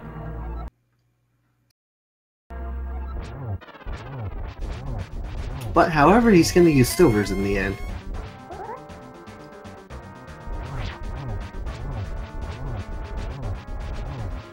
Yeah, for both of them, if they were to do Silverless Ganon, it would be 12 spins in his final phase.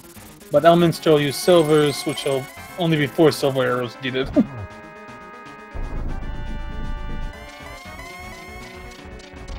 Now, what I'm thinking is, will Elminster be able to catch up? I think he might just edge him. You know, Rezi was showing off some hovering over there. Oh, Udai, this part is kind of hard to do. What you're supposed to do is push this Mario block so that it goes left of you. So then you can then walk it over to the top. So you want to push the block so that it faces left of Link. It'll move to the left Link, and then you can dash bonk it. It needs to be above him, and then it needs to be left of him when he pushes it. Yeah, now you can't get out of it then. Meanwhile, Elminster is our first of our runners to finish with the look at his official time once he's through the door. And Elminster is finished in first in his race with an official Speed Racing TV time of 1 hour, 34 minutes, and 59 seconds. Yeah, GG to Elminster. My God, he's a beast. Racing how many races today? I think 3, right? At least 3. Maybe there was more before that we don't know about. He is definitely a machine.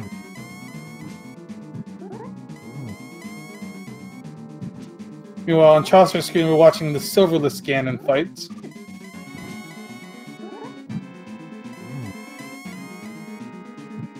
This takes 12 perfectly timed spins. And that's not the perfect timing. If you're too early, that's what happens. And he's done it.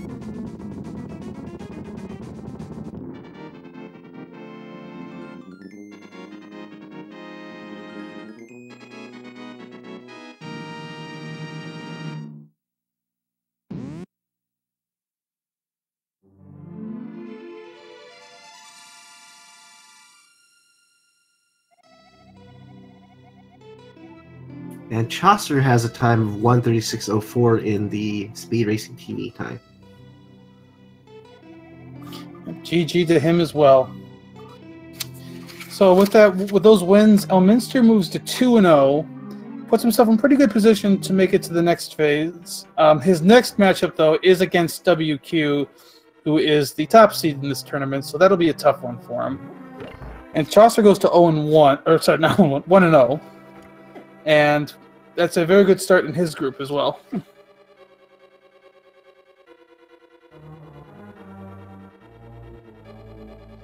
So, unfortunately, we won't be joined by Elminster. He doesn't have a mic available right now.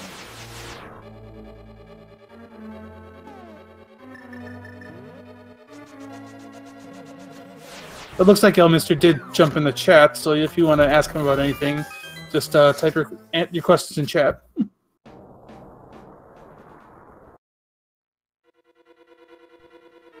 Looking over on Yuda's side, he took the safety door and is going to try to get this key quick.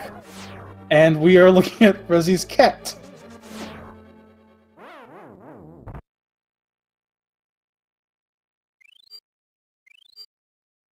Rezi has his cat cam on.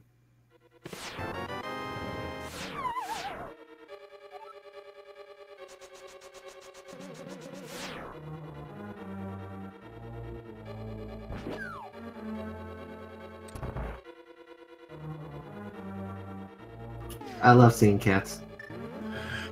Yeah, cats are nice.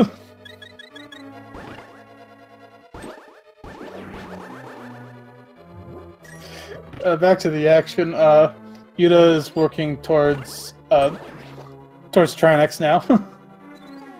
See, Farime is our Starfledge reporter. The inside scoops. Elminster's running version 1.2.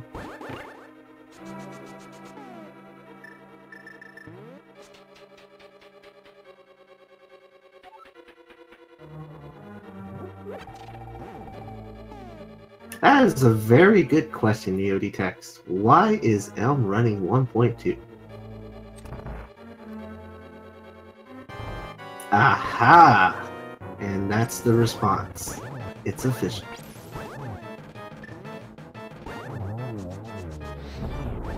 You know, Yuda is on the Trinex fight. Going pretty well. Got both heads down nicely.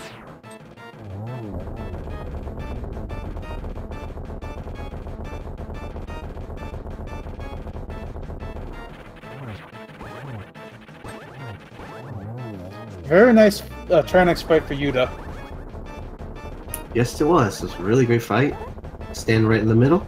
Heart piece will always appear in the middle for this particular boss. Because Trinex can actually die out of bounds. So that's the reason why Nintendo didn't want that to happen.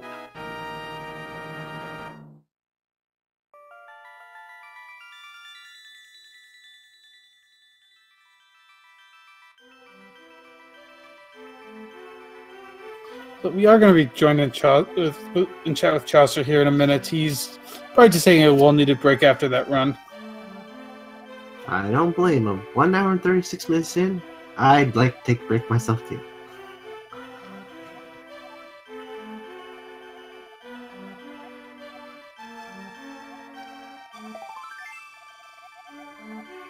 So to kind of give an update on Yuda's pace, according to his timer, he's about 3.5 minutes ahead of his PB.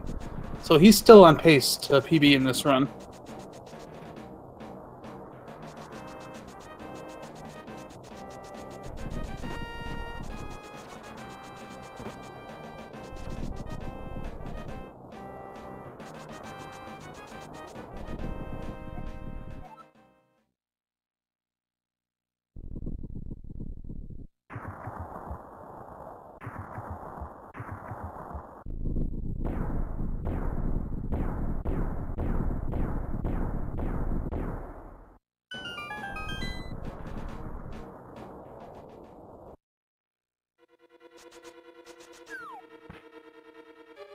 I should report some fancy tricks now.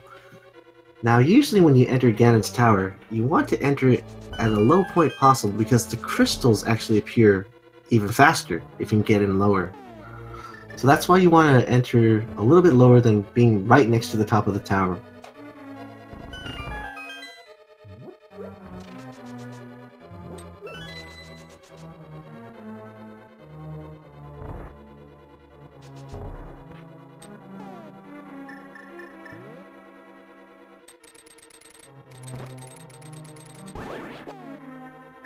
Meanwhile, we have Chaucer now joining us in the chat. GG, Chaucer.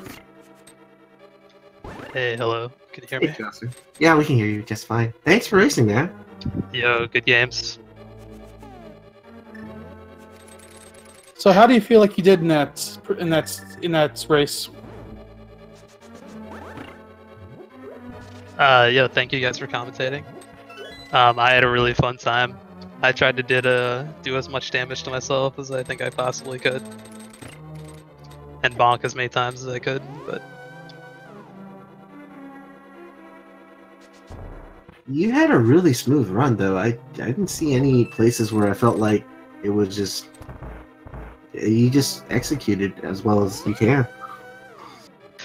my goal was to basically just not die, and so I'm satisfied that I didn't die. Yeah, deathless runs are always nice. But I definitely took a lot of safeties because I just haven't really done that many races. That's fair enough, but whatever gets you through the run. We had only one casualty this race. Rezi died to cold stare. Yeah, I wasn't watching the multi-stream side, and I saw him forfeit, but I wasn't sure what happened. Yeah, unfortunate that death was the final one that blew the straw. Yeah, I was most worried about Ice Palace, so I totally feel that.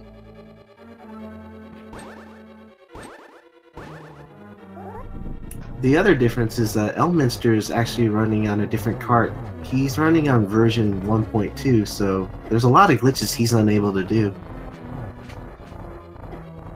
Oh, You look like sorry, you had a great time.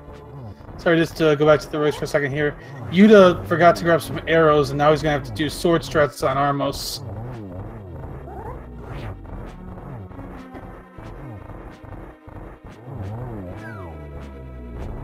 Okay, he will have arrows though because of the chest later on and went next to the big key, so you don't have to worry about the mimics there.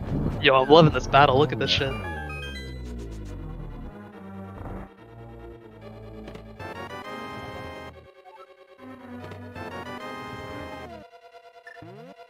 Yeah, he did remember to grab those arrows, so he's gonna have 10 for the mimics as he climbs.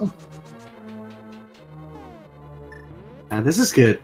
If he also runs out of arrows there, like let's say he can get past Mimic 1, which I hope not, he should be able to. There's also an arrow chest to the right side of Ganon's Tower that he can pick up.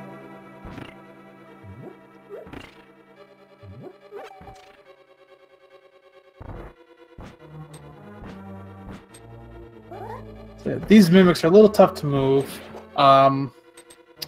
If you know how to use your sword, you can get them to move without actually moving yourself.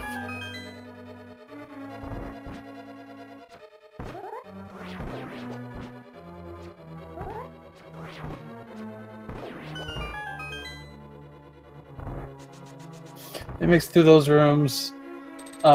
He's gonna start his climb. So, Chaucer, looking at your pace, you were a couple minutes over your PB, but overall, yeah, it was a pretty good run. What do you think you still have to work on going forward as you move into the next parts of the tournament? Oh, I mean, there's so much in the game that I'm not very skilled at. But if I'm just looking to get kind of consistent, if I get around 135 in most of my races, I'll be satisfied with that. Like, I'm not sure how much I can really improve. My PB was quite a long time ago. And I just don't play frequently enough, I think, to sort of match that in a race setting, but it's pretty fun to play. It's actually just also just kind of interesting is eudaimonistic and I it's funny we got seated together because we sort of knew each other from way back. I don't know, way back like a year or two ago when we started streaming. We just happened to get matched in the same bracket or the same group, which is kind of cool. I hadn't talked to him in a while. That's a nice coincidence there. Get to run with somebody you know. So, are you the second or third seed in your group? I think I am the 3 seed.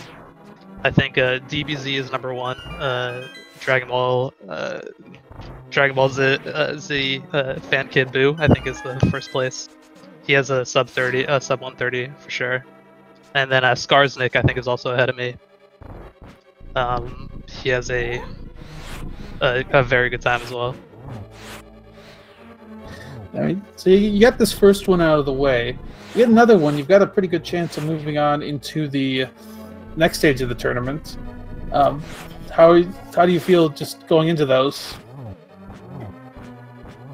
I don't know. I'll need to definitely put out some good runs if I'm gonna have a chance to advance.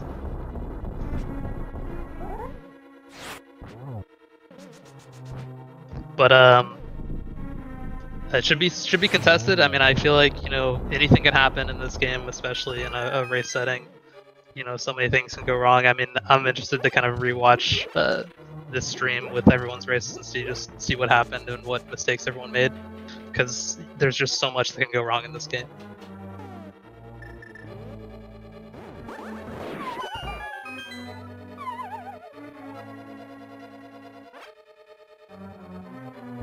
Yeah, Yuda's continuing his climb up the tower. He got through Land Mola 2, though ran out of magic. He might have to pick up. Yeah, he's definitely got to pick up some magic before the torch room, because he doesn't have any to light the torches right now.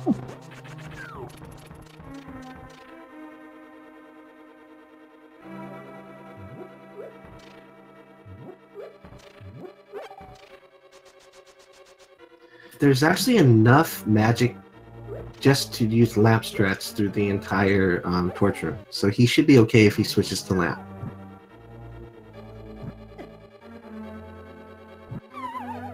He falls there just because it's a little quicker to get to that other torch, but down to 2 hearts, so he's got to be very careful. Oh man! Oh my god, that laser! Oh my god! Well, he has a fairy though. I saw the fairy in the menu.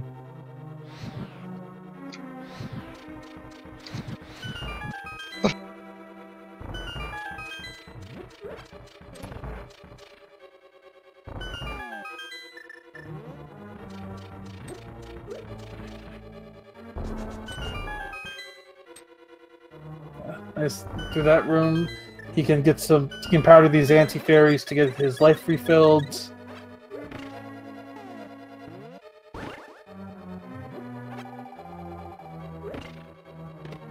Definitely remembered he needs to get that last key from the chest, so smart of him. And this is where you want to switch to hookshot already, because you can't menu when Moldorm explodes, but fortunately Moldorm, of course, lives up to his name as Trolldorm. Yeah. It took a couple hearts of damage there too, so life a little lower. One thing you elected not to do though, which is not pick up the red mail.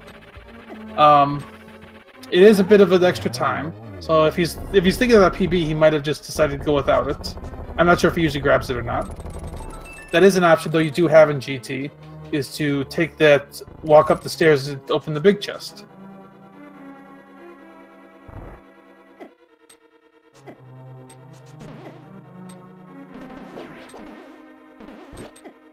Whoa, having a little bit of trouble through this conveyor belt room. Yeah, ideally you want to dash, because those mini Helmisars, they just cause so many problems. Alternatively, you can use a medallion and just blast them.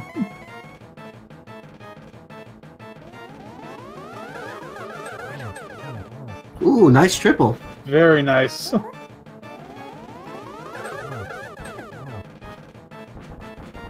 Alright, just one more to go.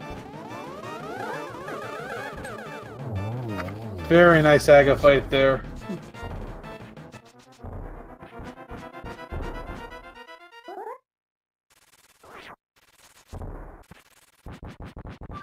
Yeah, really nice. It's like a 3-cycle.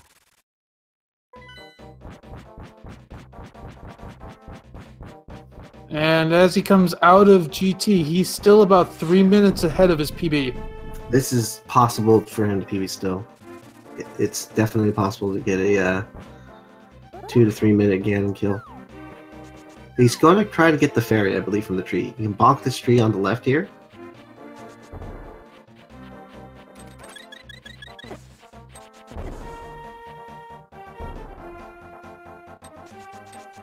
Yeah, let's get the cheering out in the chat going. Cheer on Yuda as he goes for a PB right now. I see the send the energy Yuda's way.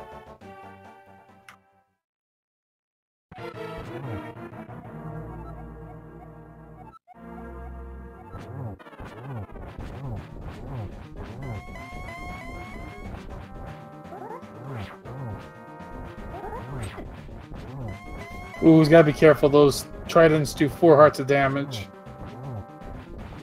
Well, keep in mind, he does have that fairy, though, still.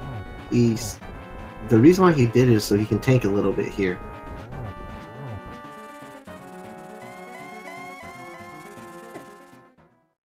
It takes a death, but he does have the fairy.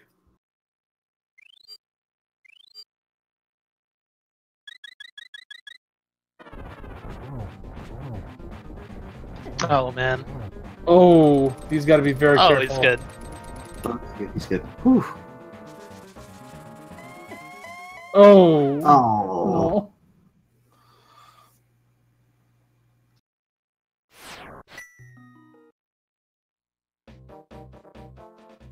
He's gonna go grab the fairy from the tree again. See if he just likes to catch it or just take it right now.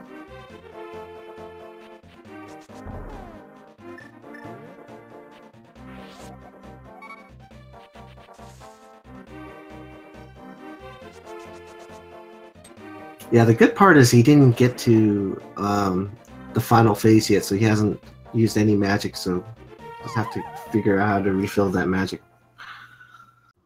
Even though he took that death, he still has a chance at a PB here. So just keep the energy flowing towards him. He's got this, I believe.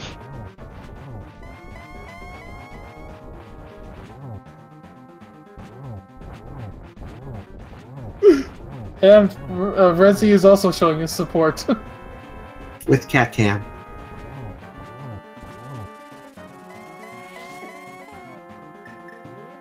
That is a handsome cat, I have to say. Oh, there.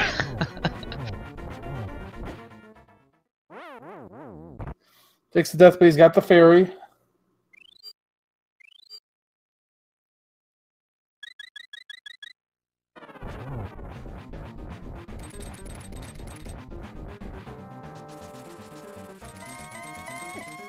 Oh, he hit. Oh, man.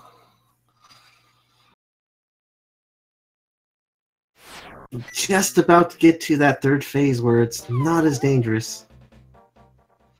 And once you get beyond the fire bat phase, this fight gets a lot easier, a lot more consistent.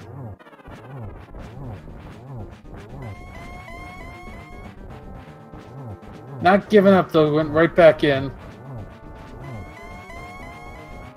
He might have seen that PB pace, he might want it, and that's why he didn't elect to go grab a fairy again.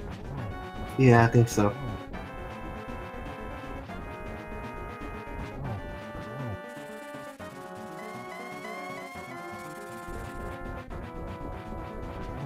So one strat you could do here, once you get a little more experience, is with the boots, you can get within that fire bat circle and just charge him, and you can get several hits off that way without having to worry about the bats. But he did get through the second phase, he's on phase 3. He still has to be careful for the Ganon hugs, but this is a lot easier to control your damage. Yeah, usually when you get to this phase, especially since he already got past the fire bats the initial time, he now has the timing to hit Ganon before he causes any more fire bats to appear. Unfortunately, this phase is a bit RNG based because each Ganon warp's about a 50-50 chance. And Ganon's not being nice. No, he isn't.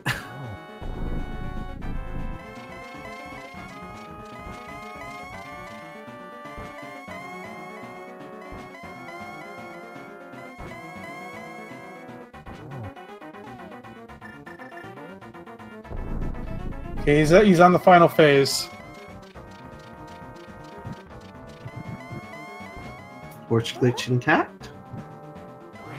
First spin good, and 11 more to go.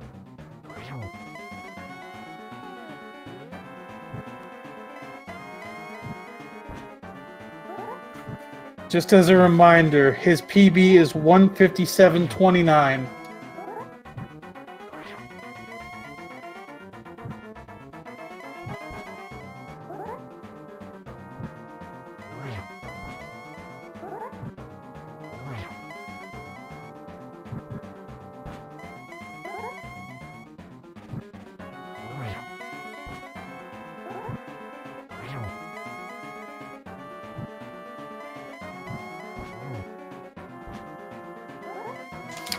Oh man, he's doing really well. Unfortunately, as you just saw his timer change, he fell behind his PB pace, but still could finish very strongly here.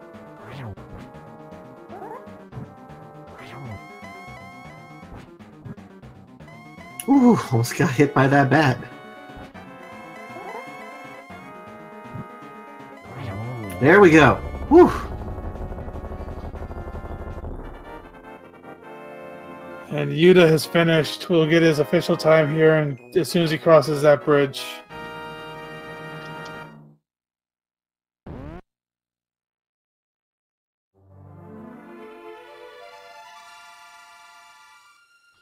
And Yuta is finished with an official Speed Racing TV time of 1 hour, 58 minutes, and 8 seconds. Of course, GG to Yuta for finishing this race for us.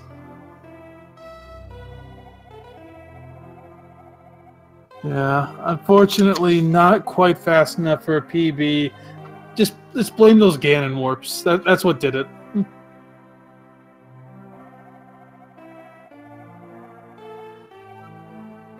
But there's definitely one thing we can say is he's always going to be on PB run when he's racing in this tournament.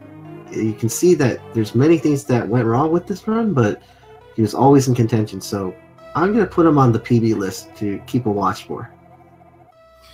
Absolutely. He's going to be a guy to watch for PB or.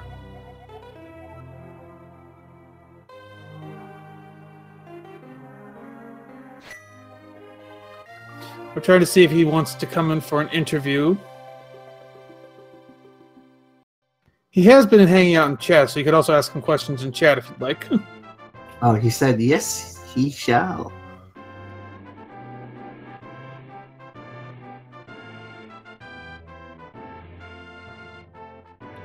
And he is joining us in the chat now. GG, Yuta. Yeah, GG Yuta for finishing. Thank you. I really appreciate it. Thanks for sticking around with me, guys, folks.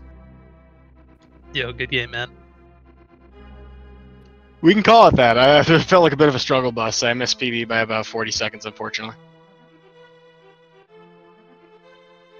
Oh yeah, chat was rooting for you. Everybody was rooting for you to get that PB tonight. I'm definitely feeling the love. Thanks, chat. I really appreciate it.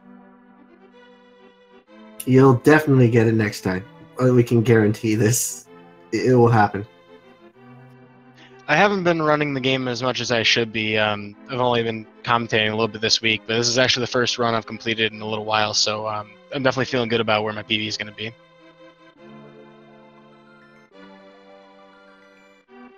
But GG to Chaucer, though. Nice race. I just tried not to die. That was my game plan. See, that's part of the reason that you have that many minutes on me. I'm interested, because I wasn't watching any of the streams, so I'm curious to kind of go back and watch the 4A race here.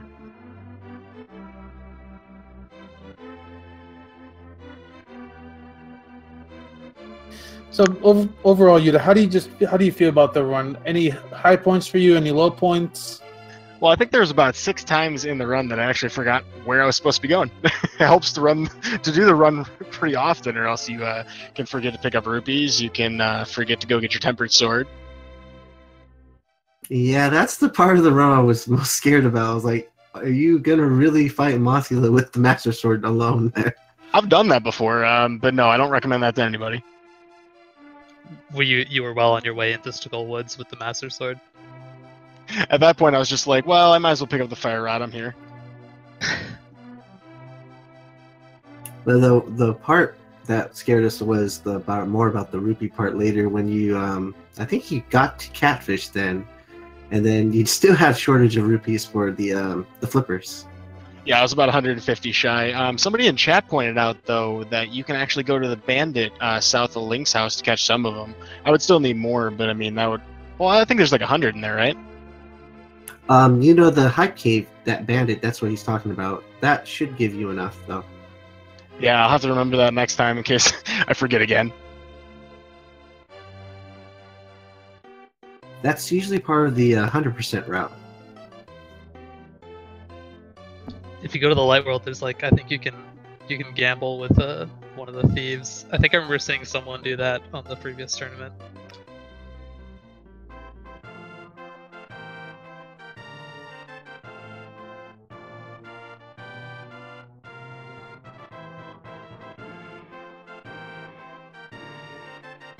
Well, this is the first match of the day, so we're going to have so many more matches later for you guys all to enjoy.